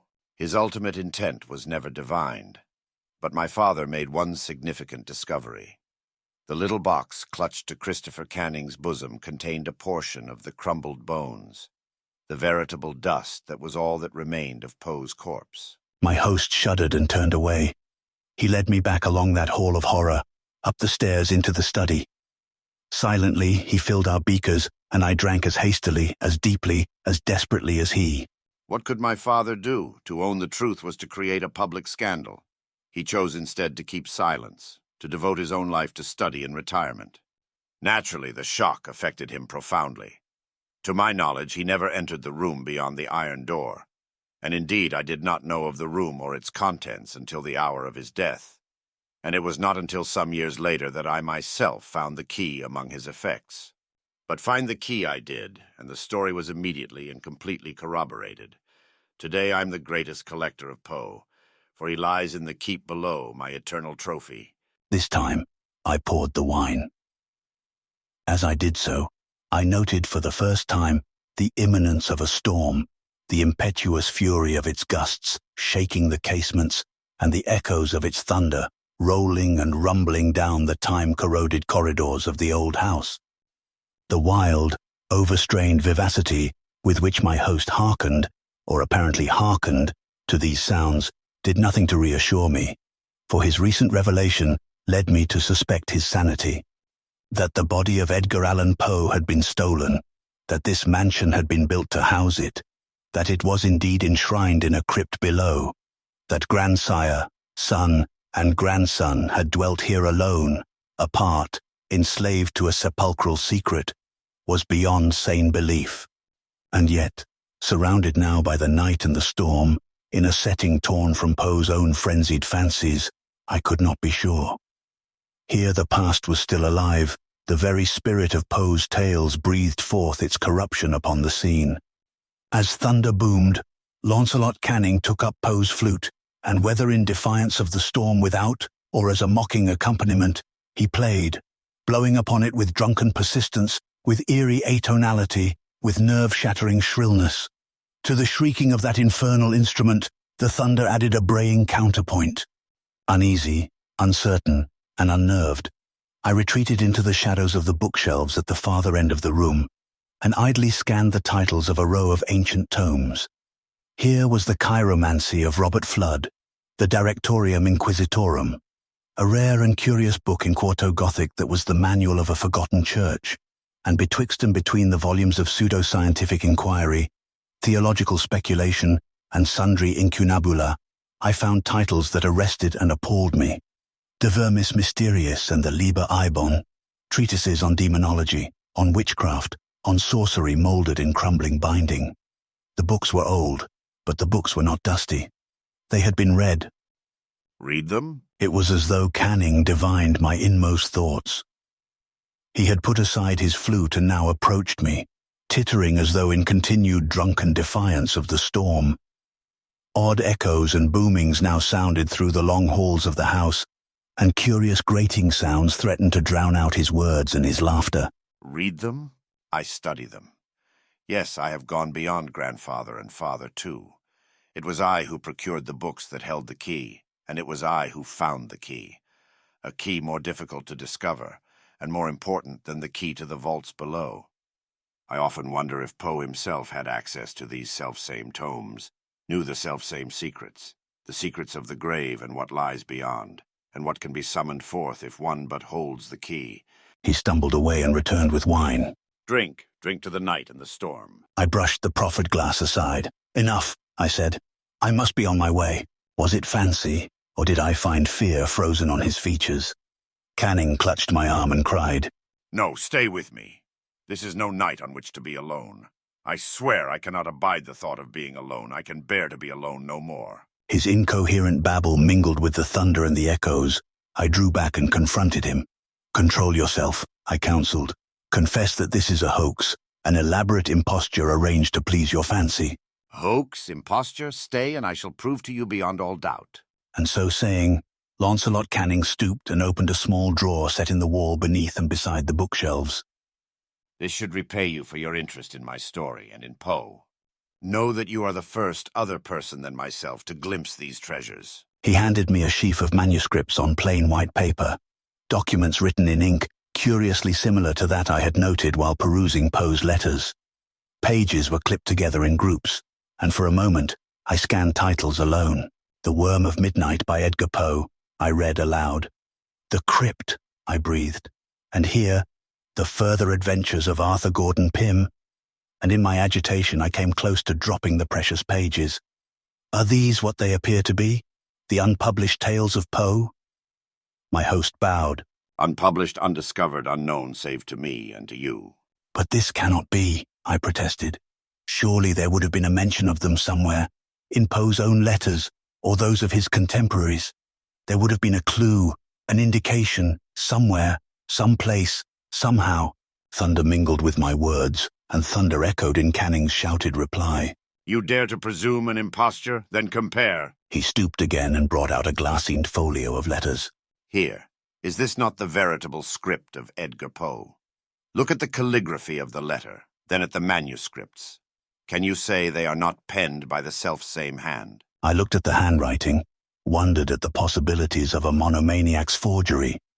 Could Lancelot Canning, a victim of mental disorder, thus painstakingly simulate Poe's hand? Read, then. Canning screamed through the thunder. Read and dare to say that these tales were written by any other than Edgar Poe, whose genius defies the corruption of time and the conqueror worm. I read but a line or two, holding the topmost manuscript close to eyes that strained beneath wavering candlelight. But even in the flickering illumination, I noted that which told me the incontestable truth. For the paper, the curiously unyellowed paper, bore a visible watermark, the name of a firm of well-known modern stationers, and the date, 1949. Putting the sheaf aside, I endeavored to compose myself as I moved away from Lancelot Canning. For now, I knew the truth, knew that 100 years after Poe's death, a semblance of his spirit still lived in the distorted and disordered soul of Canning. Incarnation, reincarnation, call it what you will. Canning was, in his own irrational mind, Edgar Allan Poe. Stifled, and dull echoes of thunder from a remote portion of the mansion now commingled with the soundless seething of my own inner turmoil as I turned and rashly addressed my host. "Confess," I cried. "Is it not true that you have written these tales, fancying yourself the embodiment of Poe? Is it not true that you suffer from a singular delusion born of solitude and everlasting brooding upon the past? That you have reached a stage characterized by the conviction that Poe still lives on in your own person?" A strong shudder came over him, and a sickly smile quivered about his lips as he replied, Fool, I say to you that I have spoken the truth. Can you doubt the evidence of your senses? This house is real. The Poe collection exists, and the stories exist. They exist, I swear, as truly as the body lying in the crypt below. I took up the little box from the table and removed the lid. "Not so," I answered. "You said your grandfather was found with this box clutched to his breast before the door of the vault, and that it contained Poe's dust. Yet you cannot escape the fact that the box is empty." I faced him furiously. "Admit it. The story is a fabrication, a romance. Poe's body does not lie beneath this house, nor are these his unpublished works, written during his lifetime and concealed." True enough. Canning's smile was ghastly beyond belief. The dust is gone because I took it and used it. Because in the works of wizardry I found the formulae, the arcana whereby I could raise the flesh, recreate the body from the essential salts of the grave. Poe does not lie beneath this house. He lives, and the tales are his posthumous works. Accented by thunder, his words crashed against my consciousness. That was the end-all and the be-all of my planning, of my studies, of my work, of my life.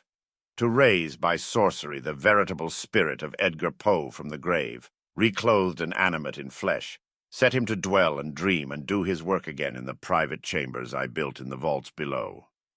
And this I have done. To steal a corpse is but a ghoulish prank. Mine is the achievement of true genius. The distinct, hollow, metallic, and clangorous, yet apparently muffled reverberation accompanying his words caused him to turn in his seat and face the door of the study, so that I could not see the workings of his countenance, nor could he read my own reaction to his ravings. His words came but faintly to my ears through the thunder that now shook the house in a relentless grip. The wind rattling the casements and flickering the candle flame from the great silver candelabra sent a soaring sighing in an anguished accompaniment to his speech. I would show him to you, but I dare not, for he hates me as he hates life. I have locked him in the vault, alone, for the resurrected have no need of food nor drink. And he sits there, pen moving over paper, endlessly moving, endlessly pouring out the evil essence of all he guessed and hinted at in life, and which he learned in death. Do you not see the tragic pity of my plight? I sought to raise his spirit from the dead, to give the world anew of his genius, and yet these tales, these works are filled and fraught with a terror not to be endured. They cannot be shown to the world. He cannot be shown to the world. In bringing back the dead, I have brought back the fruits of death. Echoes sounded anew as I moved toward the door. Moved, I confess, to flee this accursed house and its accursed owner. Canning clutched my hand, my arm, my shoulder. You cannot go. I spoke of his escaping, but did you not guess? Did you not hear it through the thunder, the grating of the door? I pushed him aside, and he blundered backward, upsetting the candelabra, so that flames licked now across the carpeting. Wait. Have you not heard his footstep on the stair? Madman, I tell you that he now stands without the door. A rush of wind, a roar of flame, a shroud of smoke rose all about us. Throwing open the huge antique panels to which Canning pointed, I staggered into the hall. I speak of wind, of flame, of smoke, enough to obscure all vision. I speak of Canning's screams, and of thunder loud enough to drown all sound. I speak of terror born of loathing, and of desperation enough to shatter all my sanity. Despite these things, I can never erase from my consciousness that which I beheld as I fled past the doorway and down the hall. There without the doors there did stand a lofty and enshrouded figure, a figure all too familiar with pallid features, high domed forehead, moustache set above a mouth. My glimpse lasted but an instant during which the man, the corpse, the apparition, the hallucination, call it what you will, moved forward into the chamber and clasped Canning to his breast in an unbreakable embrace. Together, the two figures tottered toward the flames, which now rose to blot out vision forevermore. From that chamber and from that mansion, I fled aghast. The storm was still abroad in all its wrath, and now fire came to claim the house of Canning for its own. Suddenly, there shot along the path before me a wild light, and I turned to see whence a gleam so unusual could have issued. But it was only the flames, rising in supernatural splendor to consume the mansion and the secrets of the man who collected Poe. Black Bargain by Robert Bloch. It was getting late when I switched off the neon and got busy behind the fountain with my silver polish. The fruit syrup came off easily, but the chocolate stuck and the hot fudge was greasy. I wished to the devil they wouldn't order hot fudge. I began to get irritated as I scrubbed away. 5 hours on my feet every night, and what did I have to show for it? Varicose veins, and the memory of 1,000 foolish faces. The veins were easier to bear than the memories. They were so depressing, those customers of mine. I knew them all by heart. In early evening, all I got was cokes. I could spot the cokes a mile away. Giggling high school girls with long shocks of uncombed brown hair, with their shapeless tan fingertip coats and the repulsively thick legs bulging over furry red ankle socks. They were all cokes. For 45 minutes they'd monopolize a booth, messing up the tile tabletop with cigarette ashes, crushed napkins daubed in lipstick, and little puddles of spilled water. Whenever a high school girl came in, I automatically reached for the cola pump. A little later in the evening, I got the Gimme 2 Packs crowd. Sports shirts hanging limply over hairy arms meant the popular brands. Blue work shirts with rolled sleeves disclosing tattooing meant the 2 for $1 cigarettes. Once in a while I got a fat boy. He was always a cigar. If he wore glasses, he was a 10-center. If not, I merely had to indicate the box on the counter. 5 cents straight. Mild Havana all long filler. Oh, it was monotonous. The Notions family, who invariably departed with aspirin, X-Lax, candy bars, and a pint of ice cream. The public library, crowd-tall, skinny youths bending the pages of magazines on the rack and never buying. The soda waters with their trousers wrinkled by the sofa of a one-room apartment. The hairpins, always looking furtively towards the baby buggy outside. And around 10, the pineapple sundaes, fat women bingo players, followed by the chocolate sodas when the show let out. More booth parties, giggling girls and red-necked young men in sloppy playsuits. In and out, all day long. The rushing telephones, the doddering old 3-cent stamps, the bachelor toothpastes, and razor blades. I could spot them all at a glance. Night after night they dragged up to the counter. I don't know why they even bothered to tell me what they wanted. One look was all I needed to anticipate their slightest wishes. I could have given them what they needed without their asking. Or rather, I suppose I couldn't.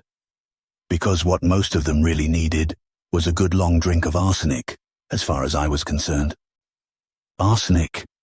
Good Lord, how long had it been since I'd been called upon to fill out a prescription? None of these stupid idiots wanted drugs from a drugstore. Why had I bothered to study pharmacy? All I really needed was a 2-week course in pouring chocolate syrup over melting ice cream, and a month's study of how to set up cardboard figures in the window so as to emphasize their enormous busts. Well, he came in then. I heard the slow footsteps without bothering to look up. For amusement, I tried to guess before I glanced. A gimme 2 packs? A toothpaste? Well, the hell with him. I was closing up.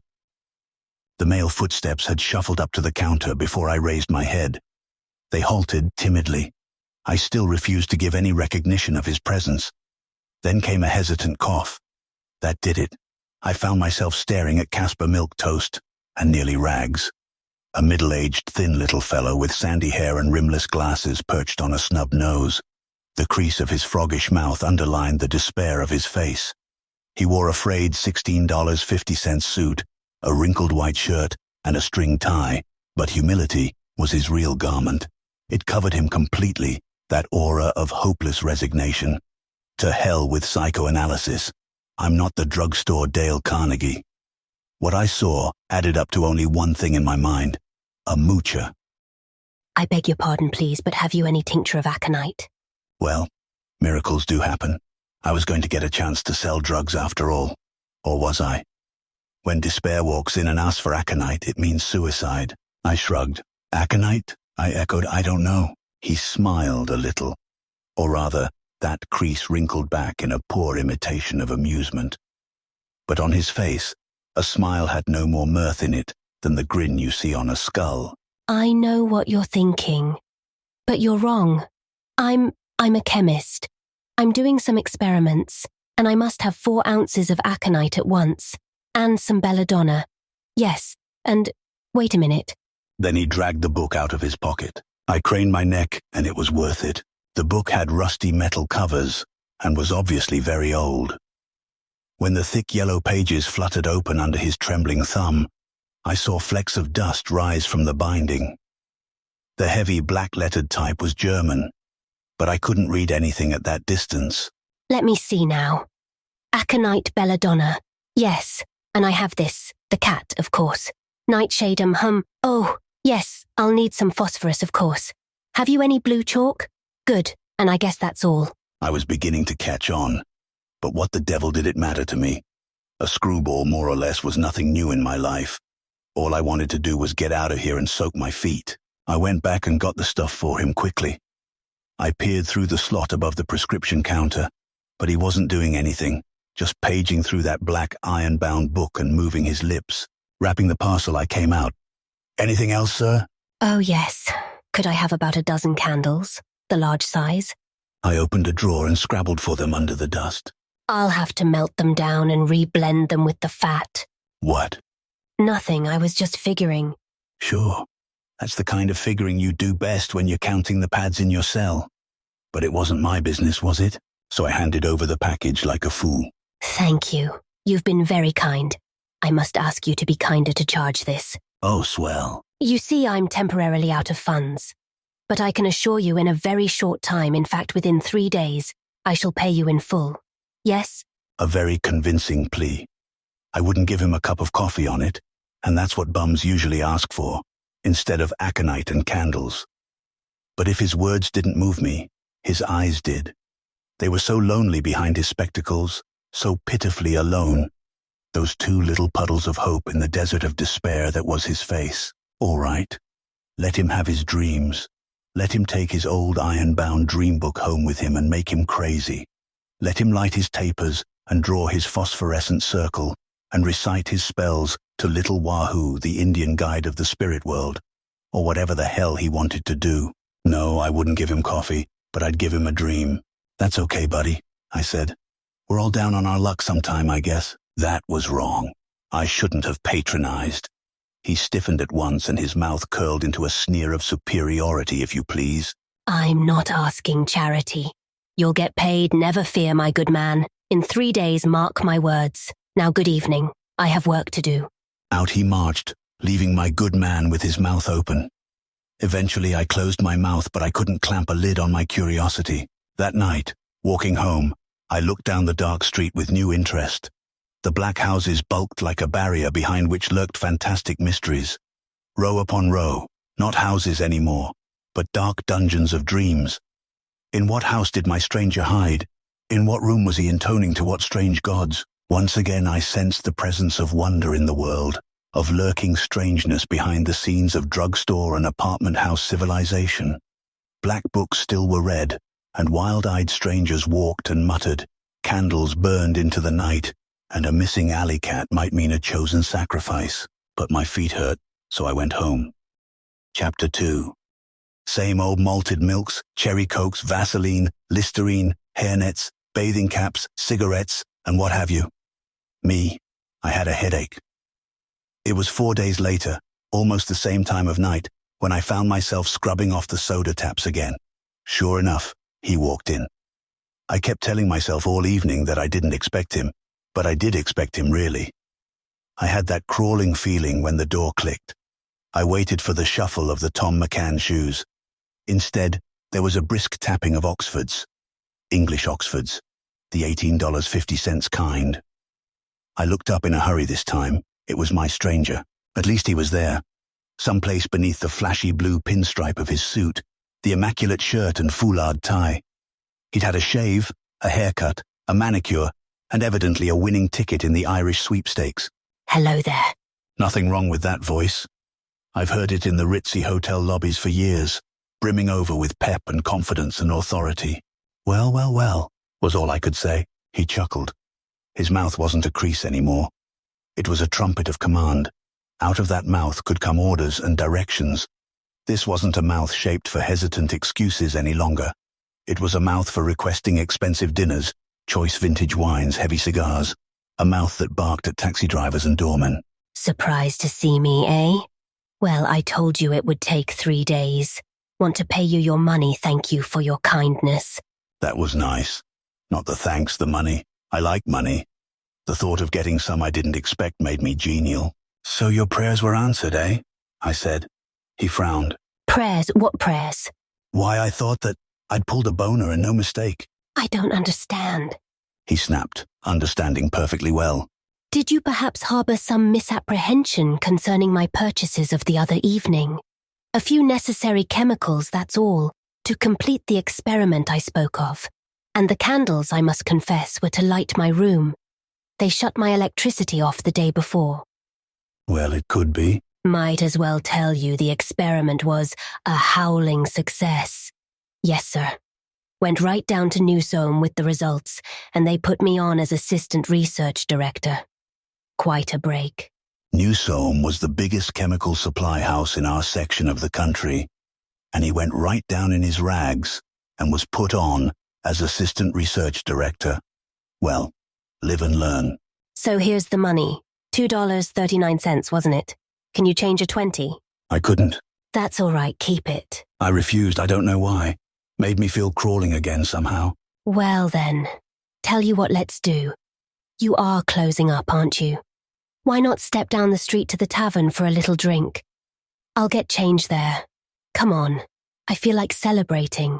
So it was that 5 minutes later I walked down the street with Mr. Fritz Gulter. We took a table in the tavern and ordered quickly. Neither he nor I was at ease. Somehow, there was an unspoken secret between us. It seemed almost as though I harbored criminal knowledge against him. I, of all men, alone knowing that behind this immaculately clad figure of success, there lurked a shabby spectre just 3 days in the past. A spectre that owed me $2.39. We drank quickly, both of us. The spectre got a little fainter. We had another. I insisted on paying for the third round. It's a celebration, I argued. He laughed. Certainly is. And let me tell you, this is only the beginning. Only the beginning. From now on, I'm going to climb so fast it'll make your head swim. I'll be running that place within 6 months. Going to get a lot of new defense orders in from the government and expand. Wait a minute, I cautioned, reserve gone. You're way ahead of yourself. If I were in your shoes, I'd still be dazed with what happened to me in the past 3 days. Fritz Gulther smiled. Oh, that. I expected that. Didn't I tell you so in the store? I've been working for over a year and I knew just what to expect. It was no surprise, I assure you. I had it all planned. I was willing to starve to carry out my necessary studies, and I did starve. Might as well admit it. Sure. I was on my 4th drink now, over the barriers. When you came into the store, I said to myself, here's a guy who's been through hell. Truer words were never spoken. I've been through hell, all right, quite literally. But it's all over now and I didn't get burned. Say confidentially, what kind of magic did you use? Magic? Magic? I don't know anything about magic. Oh, yes you do, Gulther, I said. What about that little black book with the iron covers you were mumbling around with in the store? German inorganic chemistry text. Pretty old. Here, drink up and have another. I had another. Gulther began to babble a bit. About his new clothes and his new apartment and the new car he was going to buy next week. About how he was going to have everything he wanted now. By God, he'd show the fools that laughed at him all these years. He'd pay back the nagging landladies and the cursing grocers and the sneering rats who told him he was soft in the head for studying the way he did. Then he got into the kindly stage. How'd you like a job at Newsome? You're a good pharmacist. You know your chemistry. You're a nice enough fellow too, but you've got a terrible imagination. How about it? Be my secretary. Sure, that's it. Be my secretary. I'll put you on tomorrow. I'll drink on that, I declared. The prospect intoxicated me. The thought of escape from the damn store, escape from the coke faces, the ciggies' voices, very definitely intoxicated me. So did the next drink. I began to see something. We were sitting against the wall and the tavern lights were low. Couples around us were babbling in monotone that was akin to silence. We sat in shadow against the wall. Now I looked at my shadow, an ungainly, flickering caricature of myself, hunched over the table. What a contrast it presented before his suddenly erect bulk. I saw it. He was sitting up straight across the table from me, but his shadow on the wall was standing. No more scotch for me, I said as the waiter came up, but I continued to stare at his shadow. He was sitting, and the shadow was standing. It was a larger shadow than mine, and a blacker shadow. For fun, I moved my hands up and down, making heads and faces in silhouette. He wasn't watching me. He was gesturing to the waiter. His shadow didn't gesture. It just stood there. I watched and stared and tried to look away. His hands moved, but the black outline stood poised and silent, hands dangling at the sides.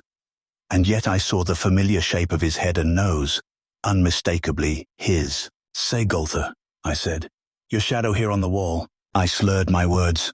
My eyes were blurred, but I felt his attitude pierce my consciousness below the alcohol. Fritz Gulther rose to his feet and then shoved a dead white face against mine. He didn't look at his shadow. He looked at me, through me, at some horror behind my face, my thoughts, my brain. He looked at me and into some private hell of his own. Shadow. There's nothing wrong with my shadow. You're mistaken. Remember that, you're mistaken. And if you ever mention it again, I'll bash your skull in. Then Fritz Gulther got up and walked away. I watched him march across the room, moving swiftly but a little unsteadily. Behind him, moving very slowly and not a bit unsteadily, a tall black shadow followed him from the room. Chapter 3. If you can build a better mousetrap than your neighbor, you're liable to put your foot in it. That's certainly what I had done with Gulther. Here I was, ready to accept his offer of a good job as his secretary, and I had to go and pull a drunken boner. I was still cursing myself for a fool 2 days later. Shadows that don't follow body movements indeed. Who was that shadow I saw you with last night? That was no shadow. That was the scotch I was drinking. Oh, fine. So I stood in the drugstore and sprinkled my Sundays with curses as well as chopped nuts. I nearly knocked the pecans off the counter that second night when Fritz Gulther walked in again. He hurried up to the counter and flashed me a tired smile. Got a minute to spare? Sure, wait till I serve these people in the booth. I dumped the sundaes and raced back. Gulther perched himself on a stool and took off his hat. He was sweating profusely. Say, I want to apologize for the way I blew up the other night. Why, that's all right, Mr. Gulther. I got a little too excited, that's all. Liquor and success went to my head. No hard feelings. I want you to understand that. It's just that I was nervous. You're ribbing me about my shadow. That stuff sounded too much like the way I was always kidded for sticking to my studies in my room. Landlady used to accuse me of all sorts of things. Claimed I dissected her cat, that I was burning incense, messing the floor up with chalk. Some damn fool college punks downstairs began to yap around that I was some kind of nut dabbling in witchcraft. I wasn't asking for his autobiography, remember? All this sounded a little hysterical. But then, Gulther looked the part. His sweating, the way his mouth wobbled and twitched as he got this out of me. But say, reason I stopped in was to see if you could fix me up a sedative. No bromo or aspirin. I've been taking plenty of that stuff ever since the other evening. My nerves are all shot. That job of mine down at Newsome takes it all out of me. Wait a minute, I'll get something. I made for the back room. As I compounded, I sneaked a look at Gulther through the slot. All right, I'll be honest. It wasn't Gulther I wanted to look at. It was his shadow. When a customer sits at the counter stools, the store lights hit him so that his shadow is just a little black pool beneath his feet. Gulther's shadow was a complete silhouette of his body, in outline, a black deep shadow. I blinked, but that didn't help. Stranger still, the shadow seemed to be cast parallel with his body, instead of at an angle from it. It grew out from his chest instead of his legs. I don't know refraction, the laws of light, all that technical stuff. All I know is that Fritz Gulther had a big black shadow sitting beside him on the floor, and that the sight of it sent cold shivers along my spine. I wasn't drunk, neither was he, neither was the shadow. All three of us existed. Now Gulther was putting his hat back on, but not the shadow. It just sat there, crouched. It was all wrong. The shadow was no denser at one spot than at another. It was evenly dark, and I noted this particularly. The outlines did not blur or fade. They were solid. I stared and stared. I saw a lot now I'd never noticed. The shadow wore no clothes. Of course. Why should it put on a hat? It was naked, that shadow. But it belonged to Gulther. It wore spectacles. It was his shadow, all right, which suited me fine, because I didn't want it. Fiddling around compounding that sedative, I got in several more peeks. Now Gulther was looking down over his shoulder. He was looking at his shadow now. Even from a distance, I fancied I saw new beads of sweat string a rosary of fear across his forehead. He knew, all right. I came out finally. Here it is, I said. I kept my eyes from his face. Good. Hope it works. Must get some sleep. And say that job offer still goes. How about coming down tomorrow morning? I nodded, forcing a smile. Gulther paid me, Rose. See you then. Certainly. And why not? After all, what if you do work for a boss with an unnatural shadow? Most bosses have other faults, worse ones and more concrete. That shadow, whatever it was and whatever was wrong with it, wouldn't bite me. Though Gulther acted as though it might bite him. As he turned away, I looked at his departing back, and at the long, swooping black outline which followed it. The shadow rose and stalked after him. Stalked. Yes, it followed quite purposefully. To my now bewildered eyes, it seemed larger than it had in the tavern. Larger, and a bolder black. Then the night swallowed Gulther and his non-existent companion. I went back to the rear of the store and swallowed the other half of the sedative I'd made up for that purpose. After seeing that shadow, I needed it as much as he did. Chapter 4. The girl in the ornate outer office smiled prettily. "Go right in," she warbled. "He's expecting you." So it was true then. Gulther was assistant research director, and I was to be his secretary. I floated in. In the morning sunshine, I forgot all about shadows. The inner office was elaborately furnished, a huge place, with the elegant walnut paneling associated with business authority. There was a kidney desk set before closed Venetian blinds, and a variety of comfortable leather armchairs. Fluorescent lighting gleamed pleasantly. But there was no Gulther, probably on the other side of the little door at the back, talking to his chief. I sat down, with the tight feeling of anticipation hugged somewhere within my stomach. I glanced around. taking in the room again. My gaze swept the glass-topped desk.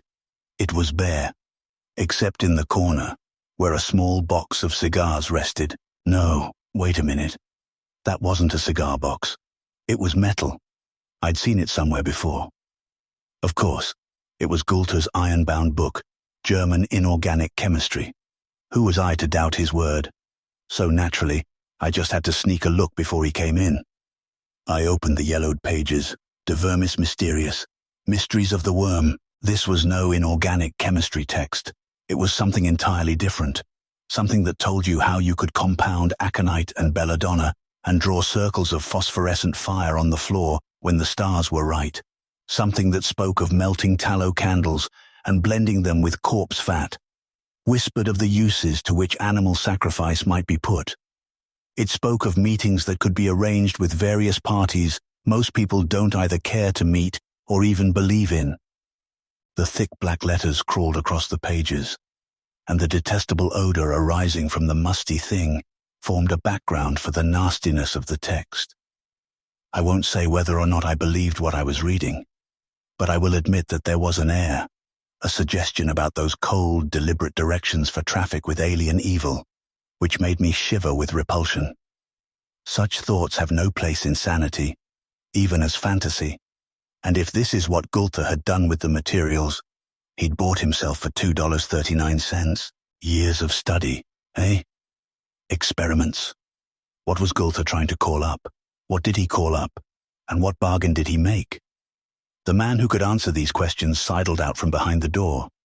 Gone was the Fritz Gülter of the pinstripe suit personality. It was my original Casper Milquetoast, who creased his mouth at me in abject fear. He looked like a man, I had to say it, who was afraid of his own shadow. The shadow trailed him through the doorway. To my eyes, it had grown overnight. Its arms were slightly raised, though Gülter had both hands pressed against his sides. I saw it cross the wall as he walked toward me, and it moved more swiftly than he did. Make no mistake, I saw the shadow. Since then, I've talked to wise boys who assure me that under even fluorescence, no shadow is cast. They're wise boys, all right, but I saw that shadow. Gülter saw that book in my hands. All right. You know, and maybe it's just as well. No. Yes. Know that I made a bargain with someone. I thought I was being smart. He promised me success and wealth, anything I wanted, on only one condition. Those damned conditions. You always read about them and you always forget because they sound so foolish. He told me that I'd have only one rival and that this rival would be a part of myself. It would grow with my success. I sat mute. Gülter was wound up for a long time. Silly, wasn't it? Of course I accepted.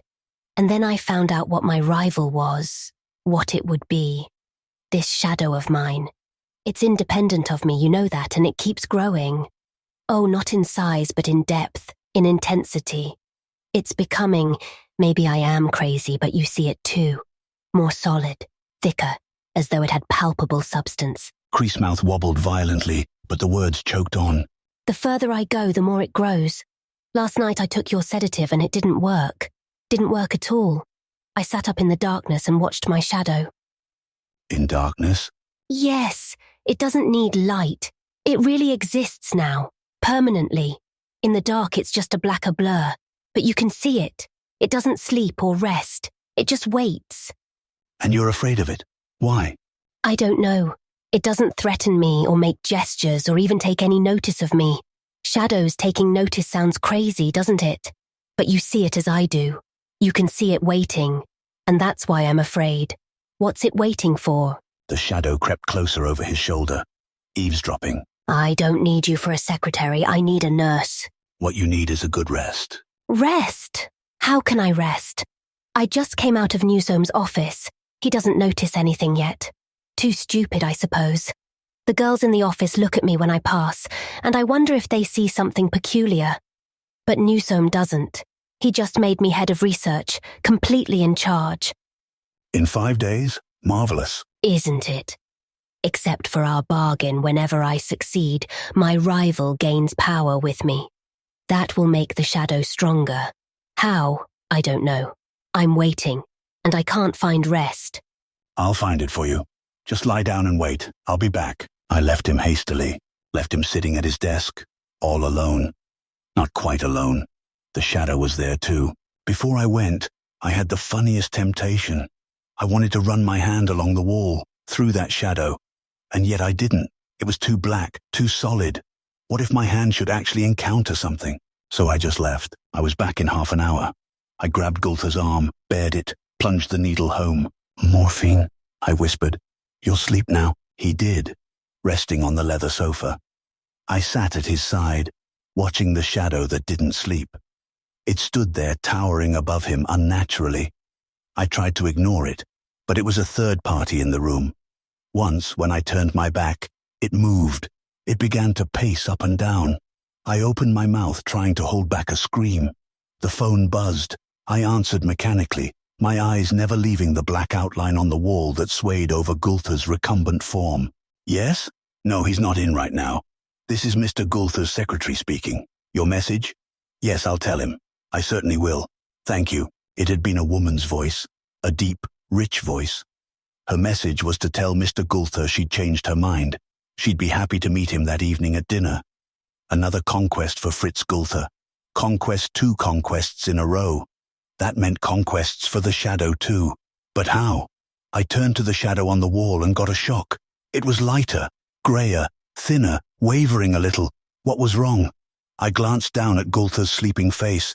Then I got another shock. Gulther's face was dark, not tanned but dark, blackish, sooty, shadowy. Then I did scream a little. Gulther awoke. I just pointed to his face and indicated the wall mirror. He almost fainted. "It's combining with me," he whispered. His skin was slate-colored. I turned my back because I couldn't look at him. "We must do something, fast." "Perhaps if you were to use that book again, you could make another bargain." It was a fantastic idea, but it popped out. I faced Gulther again and saw him smile. "That's it. If you could get the materials now, you know what I need. Go to the drugstore, but hurry up because—" I shook my head. Gulther was nebulous, shimmery. I saw him through a mist. Then I heard him yell, "You damned fool, look at me. That's my shadow you're staring at." I ran out of the room, and in less than 10 minutes, I was trying to fill a vial with belladonna with fingers that trembled like lumps of jelly. Chapter 5. I must have looked like a fool, carrying that armful of packages through the outer office. Candles, chalk, phosphorus, aconite, belladonna, and blame it on my hysteria, the dead body of an alley cat I decoyed behind the store. Certainly I felt like a fool when Fritz Gulther met me at the door of his sanctum. "Come on in." It took only a glance to convince me that Gulther was himself again.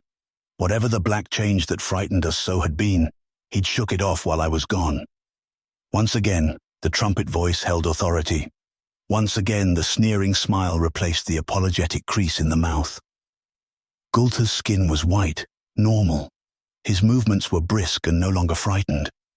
He didn't need any wild spells, or had he ever really? Suddenly I felt as though I'd been a victim of my own imagination. After all, men don't make bargains with demons. They don't change places with their shadows. The moment Gulther closed the door, his words corroborated my mood. "Well, I've snapped out of it. Foolish nonsense, wasn't it? Guess we won't need that junk after all. Right when you left, I began to feel better. Here, sit down and take it easy." I sat. Gulther rested on the desk, nonchalantly swinging his legs. "All that nervousness, that strain has disappeared. But before I forget it, I'd like to apologize for telling you that crazy story about sorcery and my obsession. Matter of fact, I'd feel better about the whole thing in the future if you just forget that all this ever happened." I nodded. Gulther smiled again. "That's right. Now we're ready to get down to business. I tell you, it's a real relief to realize the progress we're going to make. I'm head research director already, and if I play my cards right, I think I'll be running this place in another 3 months. Some of the things Newsome told me today tipped me off. So just play ball with me and we'll go a long way. A long way. And I can promise you one thing, I'll never have any of these crazy spells again." There was nothing wrong with what Gulther said here. Nothing wrong with any of it. There was nothing wrong with the way Gulther lolled and smiled at me either. Then why did I suddenly get that old crawling sensation along my spine? For a moment I couldn't place it, and then I realized. Fritz Gulter sat on his desk, before the wall, but now he cast no shadow. No shadow. No shadow at all. A shadow had tried to enter the body of Fritz Gulter when I left. Now there was no shadow. Where had it gone? There was only one place for it to go. And if it had gone there, then where was Fritz Gulter?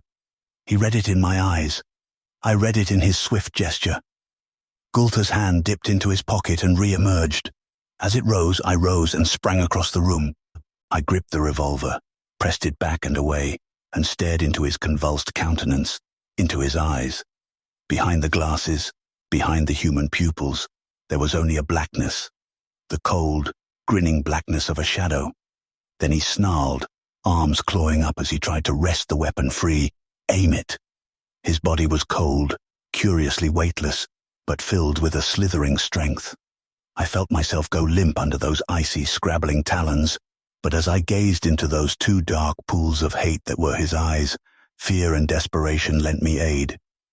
A single gesture, and I turned the muzzle in. The gun exploded, and Gulter slumped to the floor. They crowded in then. They stood and stared down too. We all stood and stared down at the body lying on the floor. Body. There was Fritz Gulter's shoes, his shirt, his tie, his expensive blue pinstripe suit. The toes of the shoes pointed up.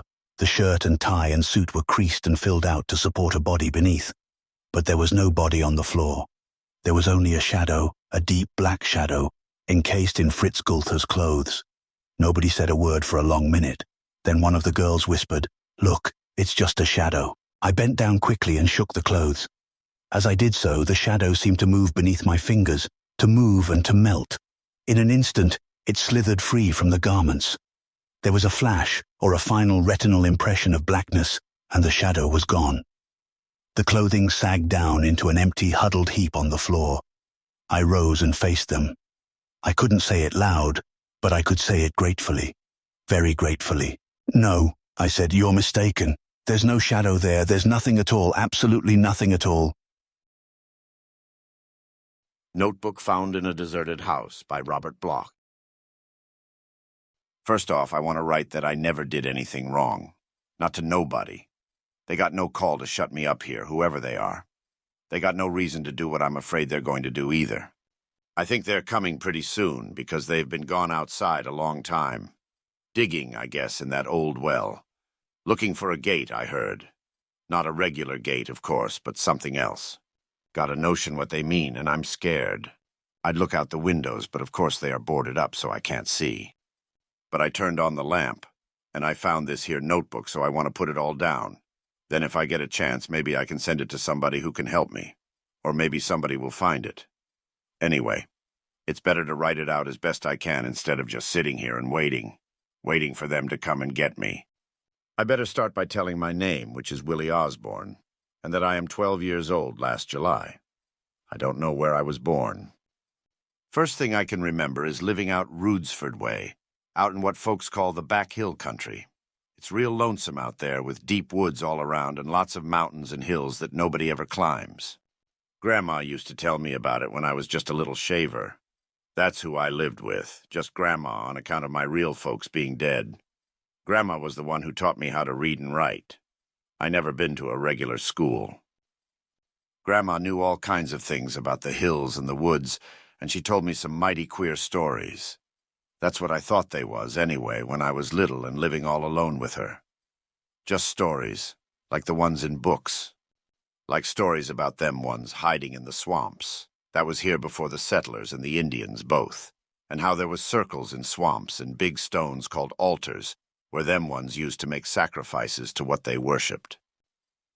Grandma got some of the stories from her grandma, she said, about how them ones hid in the woods and swamps, because they couldn't stand sunshine, and how the Indians kept out of their way.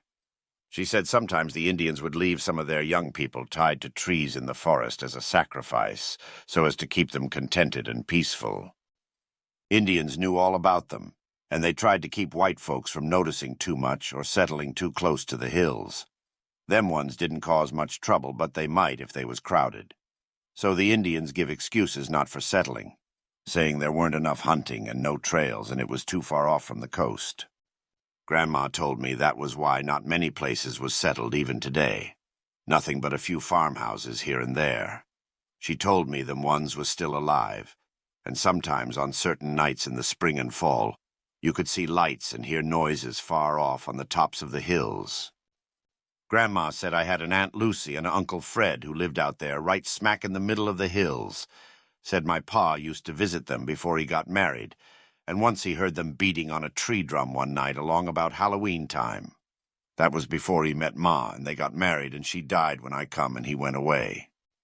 I heard all kinds of stories, about witches and devils and batmen that sucked your blood and haunts, about Salem and Arkham because I never been to a city, and I wanted to hear tell how they were.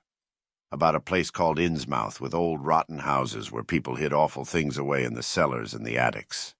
She told me about the way graves was dug deep under Arkham. Made it sound like the whole country was full of haunts. She used to scare me, telling about how some of these things looked and all, but she never would tell me how them ones looked, no matter how much I asked.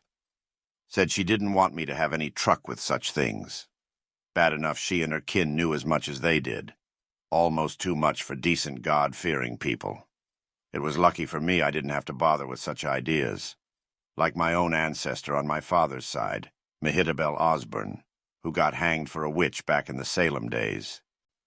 So they was just stories to me until last year when Grandma died, and Judge Krubenthorpe put me on the train, and I went out to live with Aunt Lucy and Uncle Fred in the very same hills that Grandma used to tell about so often. You can bet I was pretty excited, and the conductor let me ride with him all the way and told me about the towns and everything. Uncle Fred met me at the station. He was a tall, thin man with a long beard. We drove off in a buggy from the little depot, no houses around there or nothing, right into the woods. Funny thing about those woods. They was so still and quiet. Gave me the creeps, they was so dark and lonesome.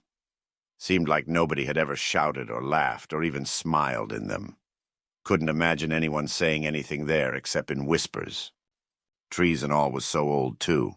No animals around or birds. Path kind of overgrown, like nobody used it much ever. Uncle Fred drove along right fast. He didn't hardly talk to me at all, but just made that old horse hoof it. Pretty soon we struck into some hills. They was awfully high ones. They was woods on them, too, and sometimes a brook come running down. But I didn't see no houses, and it was always dark like at twilight, wherever you looked.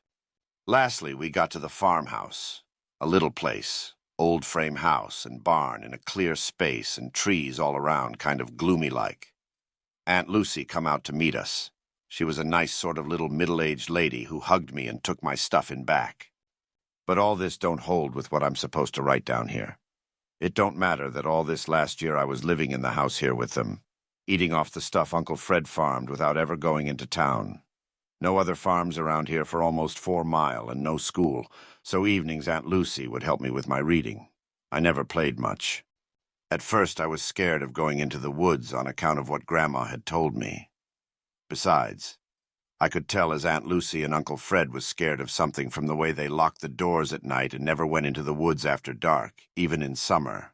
But after a while, I got used to the idea of living in the woods and they didn't seem so scary. I did chores for Uncle Fred, of course, but sometimes in afternoons when he was busy, I'd go off by myself, particular by the time it was fall. And that's how I heard one of the things. It was early October. I was in the glen right by the big boulder. Then the noise started. I got behind that rock fast. You see, like I say, there isn't any animals in the woods, nor people, except perhaps old Cap Pritchett, the mailman who only comes through on Thursday afternoons. So when I heard a sound that wasn't Uncle Fred or Aunt Lucy calling to me, I knew I better hide. About that sound. It was far away at first, kind of a dropping noise. Sounded like the blood falling in little spurts on the bottom of the bucket when Uncle Fred hung up a butchered hog. I looked around, but I couldn't make out nothing, and I couldn't figure out the direction the noise was from either. The noise sort of stopped for a minute, and they was only twilight, and trees, still as death. Then the noise started again, nearer and louder. Sounded like a lot of people running or walking all at once, moving this way. Twigs busting under feet and scrabbling in the bushes all mixed up in the noise. I scrunched down behind that boulder and kept real quiet. I can tell that whatever makes the noise, it's real close now, right in the glen. I want to look up, but dasn't because the sound is so loud and mean. And also there is an awful smell like something that was dead and buried being uncovered again in the sun. All at once the noise stops again, and I can tell that whatever makes it is real close by. For a minute the woods are creepy still. Then comes the sound. It's a voice, and it's not a voice. That is, it doesn't sound like a voice, but more like a buzzing or croaking, deep and droning. But it has to be a voice because it is saying words. Not words I could understand, but words. Words that made me keep my head down, half afraid I might be seen and half afraid I might see something. I stayed there sweating and shaking. The smell was making me pretty sick. But that awful, deep, droning voice was worse, saying over and over something like, Ia shubnigarathninga rila neb shaugath. I can't hope to spell it out the way it sounded, but I heard it enough times to remember. I was still listening when the smell got awful thick, and I guess I must have fainted, because when I woke up, the voice was gone, and it was getting quite dark. I ran all the way home that night, but not before I saw where the thing had stood when it talked, and it was a thing. No human being can leave tracks in the mud like goats' hooves all green with slime that smell awful. Not 4 or 8, but a couple hundred. I didn't tell Aunt Lucy or Uncle Fred, but that night when I went to bed I had terrible dreams. I thought I was back in the glen, only this time I could see the thing. It was real tall and all inky black, without any particular shape except a lot of black ropes with ends like hoofs on it. I mean, it had a shape, but it kept changing, all bulgy and squirming into different sizes. There was a lot of mouths all over the thing, like puckered-up leaves on branches. That's as close as I can come. The mouths was like leaves, and the whole thing was like a tree in the wind, a black tree with lots of branches trailing the ground, and a whole lot of roots ending in hoofs. And that green slime dribbling out of the mouths and down the legs was like sap. Next day I remembered to look in a book Aunt Lucy had downstairs. It was called a mythology. This book told about some people who lived over in England and France in the old days and was called Druids. They worshipped trees and thought they was alive. Maybe this thing was like what they worshipped, called a nature spirit. But these Druids lived across the ocean, so how could it be? I did a lot of thinking about it the next couple days, and you can bet I didn't go out to play in those woods again. At last I figured it out something like this. Maybe those Druids got chased out of the forests over in England and France, and some of them was smart enough to build boats and come across the ocean like old Leif Erikson is supposed to have. Then they could maybe settle in the woods back here and frighten away the Indians with their magic spells. They would know how to hide themselves away in the swamps and go right on with their worshipping and call up these spirits out of the ground or wherever they come from. Natives used to believe that settler gods come from out of the sea a long time ago. What if that was just another way of telling how the Druids got here? Some real civilized Indians down in Mexico or South America, Aztecs or Incas, I guess, said a settler god come over in a boat and taught them all kinds of magic. Couldn't he have been a druid? That would explain Grandma's stories about them ones, too. Those druids hiding in the swamps would be the ones who did the drumming and pounding and lit the fires on the hills. And they would be calling up them ones, the tree spirits or whatever, out of the earth. Then they would make sacrifices. Those druids always made sacrifices with blood, just like the old witches. And didn't Grandma tell about people who lived too near the hills, disappearing and never being found again? We lived in a spot just exactly like that. And it was getting close to Halloween. That was the big time, Grandma always said. I began to wonder, how soon now? Got so scared I didn't go out of the house. Aunt Lucy made me take a tonic, said I looked peaked. Guess I did. All I know is one afternoon when I heard a buggy coming through the woods, I ran and hid under the bed. But it was only Cap Pritchett with the mail. Uncle Fred got it and come in all excited with a letter. Cousin Osborne was coming to stay with us. He was kin to Aunt Lucy, and he had a vacation, and he wanted to stay a week. He'd get here on the same train I did, the only train they was passing through these parts, on noon, October 25th. For the next few days we was all so excited that I forgot all my crazy notions for a spell. Uncle Fred fixed up the back room for Cousin Osborne to sleep in, and I helped him with the carpenter parts of the job. Days got shorter right along. and the nights was all cold with big winds. It was pretty brisk the morning of the 25th, and Uncle Fred bundled up warm to drive through the woods. He meant to fetch Cousin Osborne at noon, and it was 7 mile to the station. He wouldn't take me, and I didn't beg. Them woods was too full of creaking and rustling sounds from the wind, sounds that might be something else, too. Well, he left, and Aunt Lucy and I stayed in the house. She was putting up preserves now, plums, for over the winter season. I washed out jars from the well. Seems like I should have told about them having 2 wells, a new one with a big shiny pump close to the house, then an old stone one out by the barn with the pump gone. It never had been any good, Uncle Fred said. It was there when they bought the place. Water was all slimy. Something funny about it, because even without a pump, sometimes it seemed to back up. Uncle Fred couldn't figure it out, but some mornings water would be running out over the sides. Green, slimy water that smelled terrible. We kept away from it, and I was by the new well, till along about noon when it started in to cloud up. Aunt Lucy fixed lunch, and it started to rain hard with thunder rolling in off the big hills in the west. Seemed to me Uncle Fred and Cousin Osborne was going to have troubles getting home in the storm, but Aunt Lucy didn't fret about it. Just made me help her put up the stock. Come 5 o'clock, getting dark, and still no Uncle Fred. Then we begun to worry. Maybe the train was late or something happened to the horse or buggy. 6 o'clock and still no Uncle Fred. The rain stopped, but you could still hear the thunder sort of growling off in the hills, and the wet branches kept dripping down in the woods, making a sound like women laughing. Maybe the road was too bad for them to get through. Buggy might bog down in the mud. Perhaps they decided to stay in the depot overnight. 7 o'clock, and it was pitch dark outside. No rain sounds anymore. Aunt Lucy was awful worried.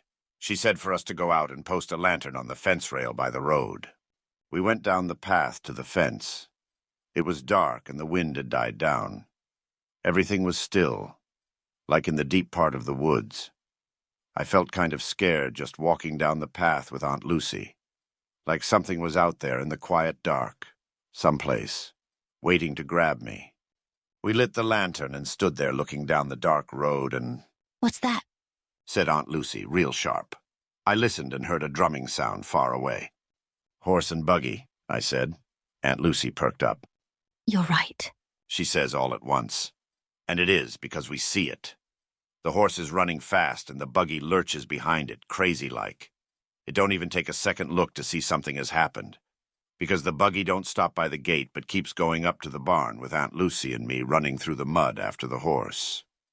The horse is all full of lather and foam, and when it stops, it can't stand still. Aunt Lucy and I wait for Uncle Fred and Cousin Osborne to step out, but nothing happens. We look inside.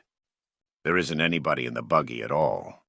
Aunt Lucy says, "Oh," in a real loud voice, and then faints. I had to carry her back to the house and get her into bed.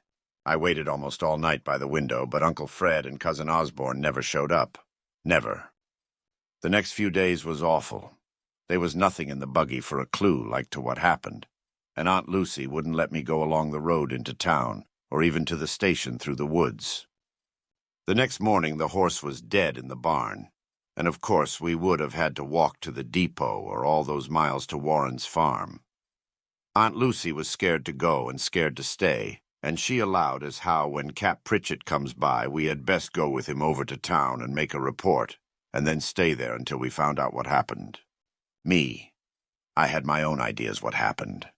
Halloween was only a few days away now, and maybe them ones had snatched Uncle Fred and Cousin Osborne for sacrifice. Them ones or the Druids. The mythology book said Druids could even raise storms if they wanted to with their spells. No sense talking to Aunt Lucy, though. She was like out of her head with worry anyway, just rocking back and forth and mumbling over and over. "They're gone. And? Fred always warned me. And? No use, no use." I had to get the meals and tend to stock myself. And nights it was hard to sleep because I kept listening for drums. I never heard any, though, but still it was better than sleeping and having those dreams. Dreams about the black thing like a tree, walking through the woods and sort of rooting itself to one particular spot so it could pray with all those mouths. Pray down to that old god in the ground below. I don't know where I got the idea that was how it prayed, by sort of attaching its mouths to the ground. Maybe it was on account of seeing the green slime, or had I really seen it? I'd never gone back to look. Maybe it was all in my head, the Druid story and about them ones and the voice that said Shoggoth and all the rest. But then where was Cousin Osborne and Uncle Fred? And what scared the horse so it up and died the next day? Thoughts kept going round and round in my head, chasing each other. But all I knew was we'd be out of here by Halloween night, because Halloween was on a Thursday, and Cap Pritchett would come and we could ride to town with him. Night before I made Aunt Lucy pack and we got all ready, and then I settled down to sleep. There was no noises, and for the first time I felt a little better. Only the dreams come again. I dreamed a bunch of men come in the night and crawled through the parlor bedroom window where Aunt Lucy slept and got her. They tied her up and took her away, all quiet in the dark, because they had cat eyes and didn't need light to see. The dream scared me, so I woke up while it was just breaking into dawn. I went down the hall to Aunt Lucy right away. She was gone. The window was wide open like in my dream, and some of the blankets was torn. Ground was hard outside the window, and I didn't see footprints or anything. But she was gone. I guess I cried then. It's hard to remember what I did next. Didn't want breakfast. Went out hollering Aunt Lucy, and not expecting any answer. I walked to the barn, and the door was open, and the cows were gone. Saw 1 or 2 prints going out the yard and up the road, but I didn't think it was safe to follow them. Sometime later I went over to the well, and then I cried again because the water was all slimy green in the new one, just like the old. When I saw that, I knew I was right. Them ones must have come in the night, and they wasn't even trying to hide their doings anymore, like they was sure of things. Tonight was Halloween. I had to get out of here. If them ones was watching and waiting, I couldn't depend on Cap Pritchett showing up this afternoon. I'd have to chance it down the road, and I'd better start walking now, in the morning, while it was still light enough to make town. So I rummaged around and found a little money in Uncle Fred's drawer of the bureau, and Cousin Osborne's letter with the address in Kingsport he wrote it from. That's where I'd have to go after I told folks in town what happened. I'd have some kin there. I wondered if they'd believe me in town when I told them about the way Uncle Fred had disappeared and Aunt Lucy, and about them stealing the cattle for a sacrifice, and about the green slime in the well where something had stopped to drink. I wondered if they would know about the drums and the lights on the hills tonight, and if they was going to get up a party and come back this evening to try and catch them ones, and what they meant to call up rumbling out of the earth. I wondered if they knew what a Shoggoth was. Well, whether they did or not, I couldn't stay and find out for myself. So I packed up my satchel and got ready to leave. Must have been around noon, and everything was still.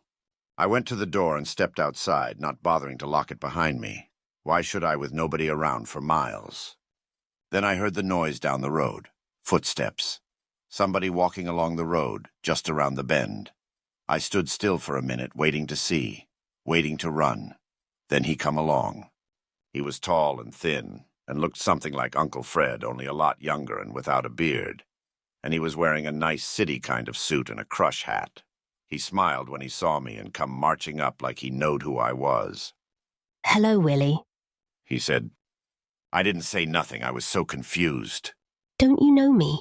I'm Cousin Osborne, your cousin Frank." He held out his hand to shake. "But then I guess you wouldn't remember, would you? Last time I saw you, you were only a baby." But I thought you were supposed to come last week, I said.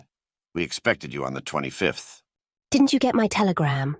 I had business." I shook my head. We never get nothing here unless the mail delivers it on Thursdays. Maybe it's at the station. Cousin Osborne grinned. "You are pretty well off the beaten track at that. Nobody at the station this noon. I was hoping Fred would come along with the buggy so I wouldn't have to walk, but no luck." You walked all the way? I asked. "That's right." And you come on the train? Cousin Osborne nodded. Then where's your suitcase? "I left it at the depot. Too far to fetch it along. I thought Fred would drive me back there in the buggy to pick it up." He noticed my luggage for the first time. "But wait a minute. Where are you going with a suitcase, son?" Well, there was nothing else for me to do but tell him everything that happened. So I said for him to come into the house and sit down, and I'd explain. We went back in and he fixed some coffee and I made a couple sandwiches and we ate. And then I told him about Uncle Fred going to the depot and not coming back, and about the horse and then what happened to Aunt Lucy. I left out the part about me in the woods, of course, and I didn't even hint at them ones, but I told him I was scared and figured on walking to town today before dark. Cousin Osborne, he listened to me, nodding and not saying much or interrupting. Now you can see why we got to go, right away, I said. Whatever come after them will be coming after us, and I don't want to spend another night here. Cousin Osborne stood up. You may be right, Willie. But don't let your imagination run away with you, son. Try to separate fact from fancy. Your aunt and uncle have disappeared. That's fact. But this other nonsense about things in the woods coming after you, that's fancy. Reminds me of all that silly talk I heard back home in Arkham. And for some reason there seems to be more of it around this time of year at Halloween. Why, when I left... Excuse me, Cousin Osborne, I said, but don't you live in Kingsport? Why, to be sure. But I did live in Arkham once. And I know the people around here. It's no wonder you were so frightened in the woods and got to imagining things. As it is, I admire your bravery.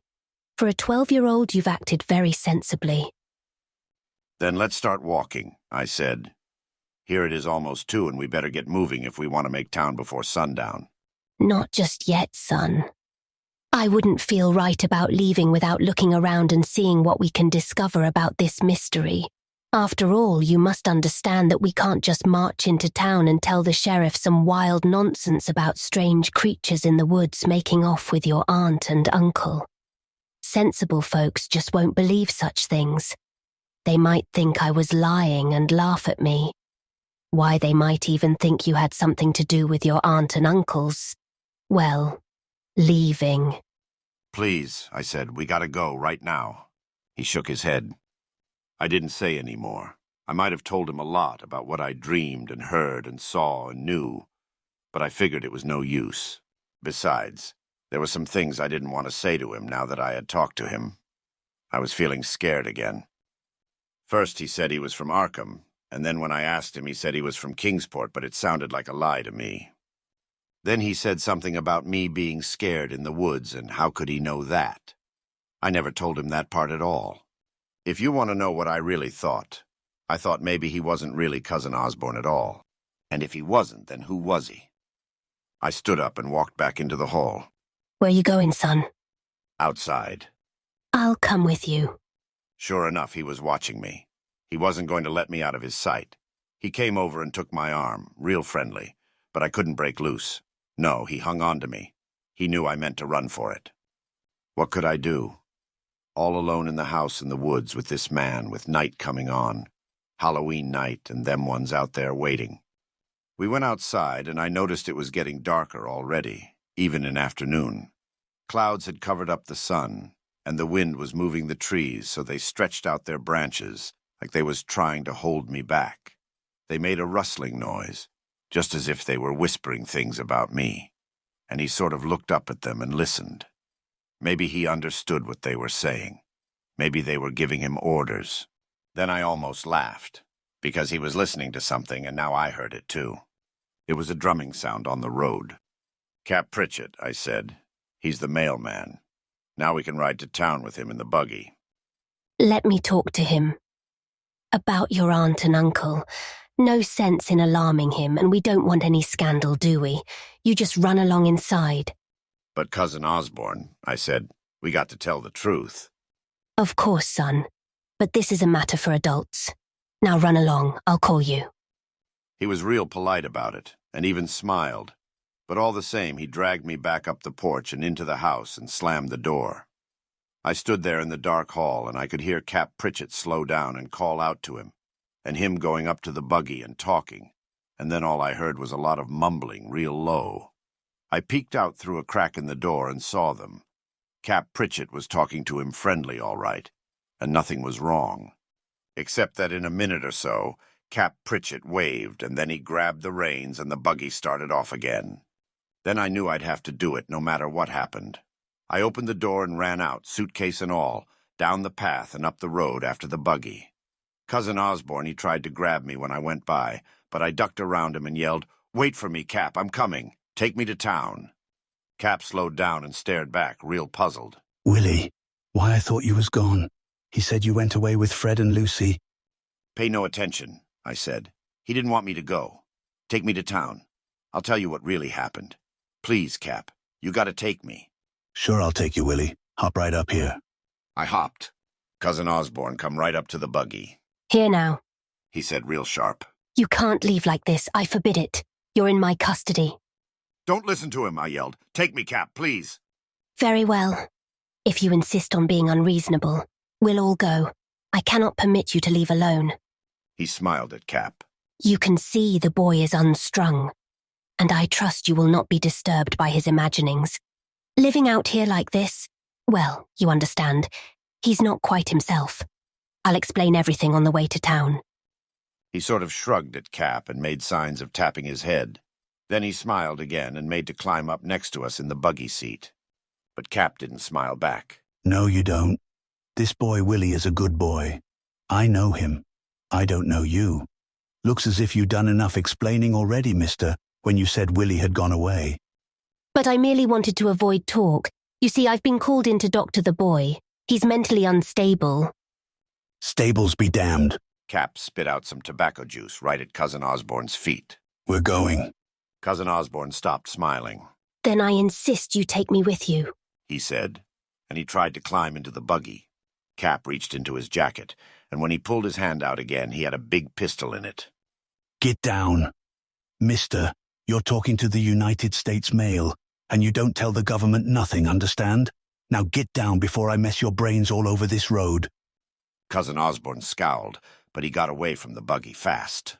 He looked at me and shrugged. You're making a big mistake, Willie. I didn't even look at him. Cap said, "Gee up," and we went off down the road. The buggy wheels turned faster and faster, and pretty soon the farmhouse was out of sight, and Cap put his pistol away and patted me on the shoulder. Stop that trembling, Willie. You're safe now. Nothing to worry about. Be in town little over an hour or so. Now you just sit back and tell old Cap all about it. So I told him. It took a long time. We kept going through the woods, and before I knew it, it was almost dark. The sun sneaked down and hid behind the hills.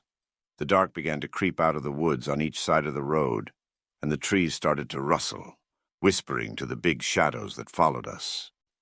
The horse was clipping and clopping along, and pretty soon they were other noises from far away. Might have been thunder, and might have been something else. But it was getting nighttime for sure, and it was the night of Halloween. The road cut off through the hills now, and you could hardly see where the next turn would take you. Besides, it was getting dark awful fast. Guess we're in for a spell of rain, Cap said, looking up. That's thunder, I reckon. Drums, I said. Drums? At night in the hills you can hear them, I told him. I heard them all this month. It's them ones, getting ready for the Sabbath. Sabbath? Cap looked at me. Were you hear tell about a Sabbath? Then I told him some more about what had happened. I told him all the rest. He didn't say anything, and before long he couldn't have answered me anyway, because the thunder was all around us, and the rain was lashing down on the buggy, on the road, everywhere. It was pitch black outside now, and the only time we could see was when lightning flashed. I had to yell to make him hear me, yell about the things that caught Uncle Fred and come for Aunt Lucy, the things that took our cattle and then sent Cousin Osborne back to fetch me. I hollered out about what I heard in the wood, too. In the lightning flashes, I could see Cap's face. He wasn't smiling or scowling, he just looked like he believed me. And I noticed he had his pistol out again and was holding the reins with one hand, even though we were racing along. The horse was so scared he didn't need the whip to keep him running. The old buggy was lurching and bouncing, and the rain was whistling down in the wind, and it was all like an awful dream, but it was real. It was real when I hollered out to Cap Pritchett about that time in the woods. "Shoggoth!" I yelled. "What's a shoggoth?" Cap grabbed my arm, and then the lightning come and I could see his face with his mouth open, but he wasn't looking at me. He was looking at the road and what was ahead of us. The trees sort of come together, hanging over the next turn, and in the black it looked as if they were alive, moving and bending and twisting to block our way. Lightning flickered up again, and I could see them plain, and also something else. Something black in the road, something that wasn't a tree. Something big and black, just squatting there, waiting, with ropey arms squirming and reaching. Shoggoth! Cap yelled, but I could scarcely hear him because the thunder was roaring, and now the horse let out a scream, and I felt the buggy jerk to one side, and the horse reared up, and we was almost into the black stuff.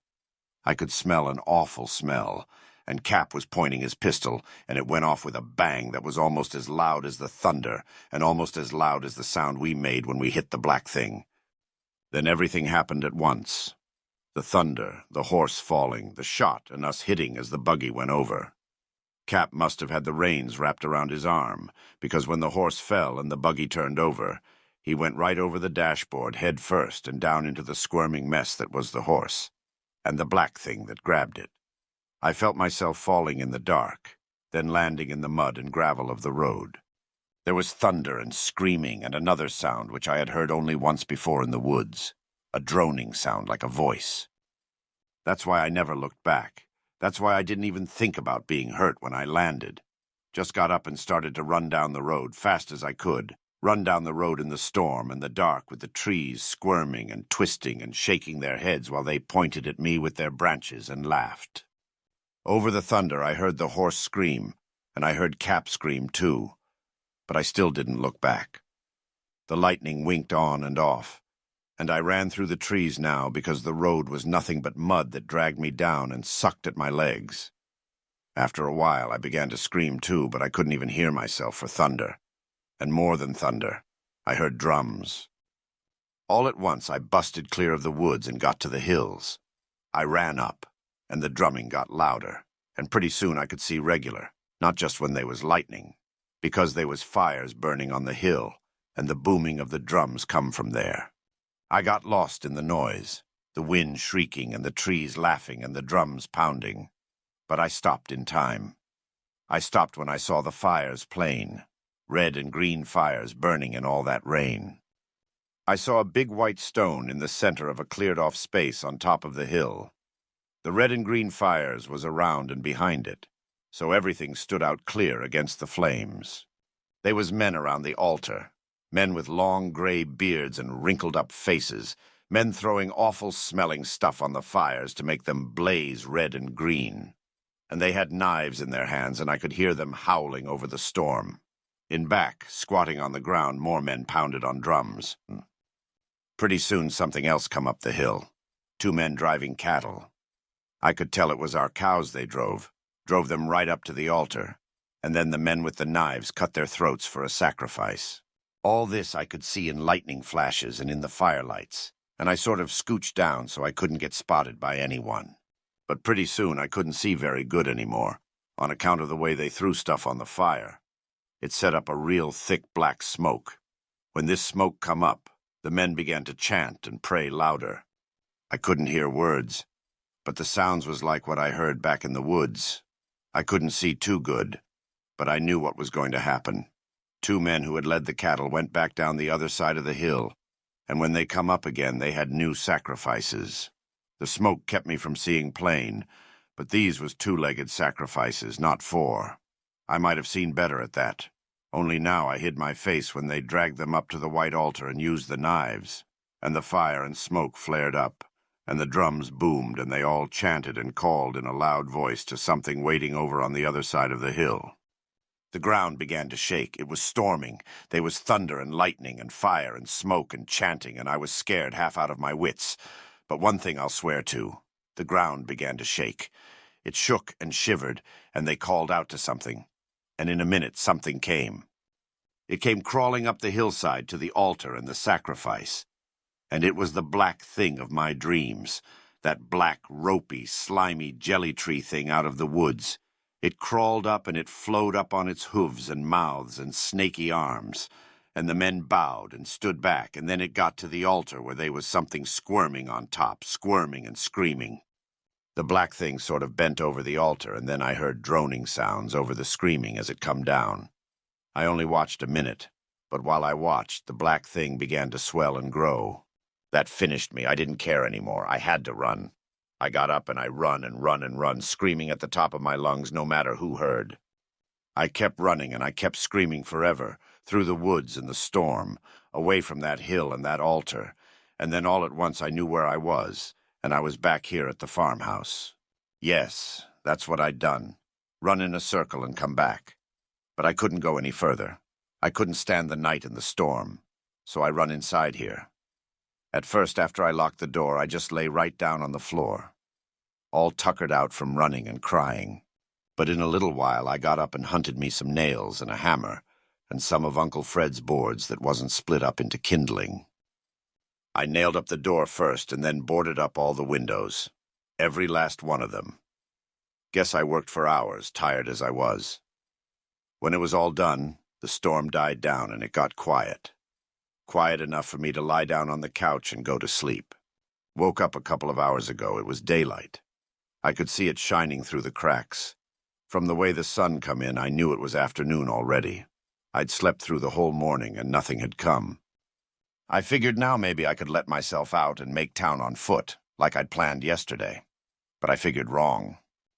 Before I got started taking out the nails, I heard him. It was Cousin Osborne, of course. The man who said he was Cousin Osborne, I mean. He come into the yard calling Willie, but I didn't answer. Then he tried the door and then the windows. I could hear him pounding and cussing. That was bad. But then he began mumbling, and that was worse, because it meant he wasn't out there alone. I sneaked a look through the crack, but he already went around to the back of the house, so I didn't see him or who was with him. Guess that's just as well, because if I'm right, I wouldn't want to see. Hearing's bad enough. Hearing that deep croaking, and then him talking, and then that croaking again. Smelling that awful smell, like the green slime from the woods and around the well. The well. They went over to the well and back, and I heard Cousin Osborne say something about, Wait until dark. We can use the well if you find the gate. Look for the gate. I know what that means now. The well must be a sort of entrance to the underground place. That's where those druid men live, and the black thing. They're out and back now, looking. I've been writing for quite a spell, and already the afternoon is going. Peeking through the cracks, I can see it's getting dark again. That's when they'll come for me, when it's dark. They'll break down the doors or the windows and come and take me. They'll take me down into the well, into the black places where the Shoggoths are. There must be a whole world down under the hills, a world where they hide and wait to come out for more sacrifices, more blood. They don't want any humans around except for sacrifices. I saw what the black thing did on the altar. I know what's going to happen to me. Maybe they'll miss the real Cousin Osborne back home and send somebody to find out what become of him. Maybe folks in town will miss Cap Pritchett and go on a search. Maybe they'll come here and find me. But if they don't come soon, it will be too late. That's why I wrote this. It's true, cross my heart, every word of it. And if anyone finds this notebook where I hide it, come and look down the well. The old well out in back.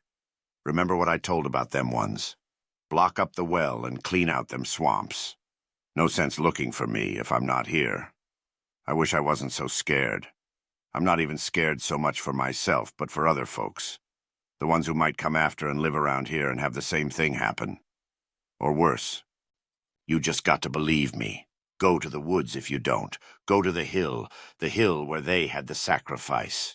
Maybe the stains are gone and the rain washed the footprints away. Maybe they got rid of the traces of the fire, but the altar stone must be there. And if it is, you'll know the truth. There should be some big round spots on that stone. Round spots about 2 feet wide. I didn't tell about that. At the last, I did look back. I looked back at the big black thing that was a Shoggoth. I looked back as it kept swelling and growing. I guess I told about how it could change shape and how big it got. But you can't hardly imagine how big or what shape, and I still dasn't tell. All I say is look. Look and you'll see what's hiding under the earth in these hills, waiting to creep out and feast and kill some more. Wait, they're coming now. Getting twilight and I can hear footsteps, and other sounds, voices, and other sounds. They're banging on the door, and sure enough, they must have a tree or a plank to use for battering it down. The whole place is shaking. I can hear Cousin Osborne yelling and that droning. The smell is awful. I'm getting sick, and in a minute. Look at the altar. Then you'll understand what I'm trying to tell. Look at the big round marks 2 feet wide on each side. That's where the big black thing grabbed hold. Look for the marks, and you'll know what I saw, What I'm afraid of. What's waiting to grab you unless you shut it up forever under the earth. Black marks 2 feet wide, but they aren't just marks. What they really are is fingerprints. The door is busting open.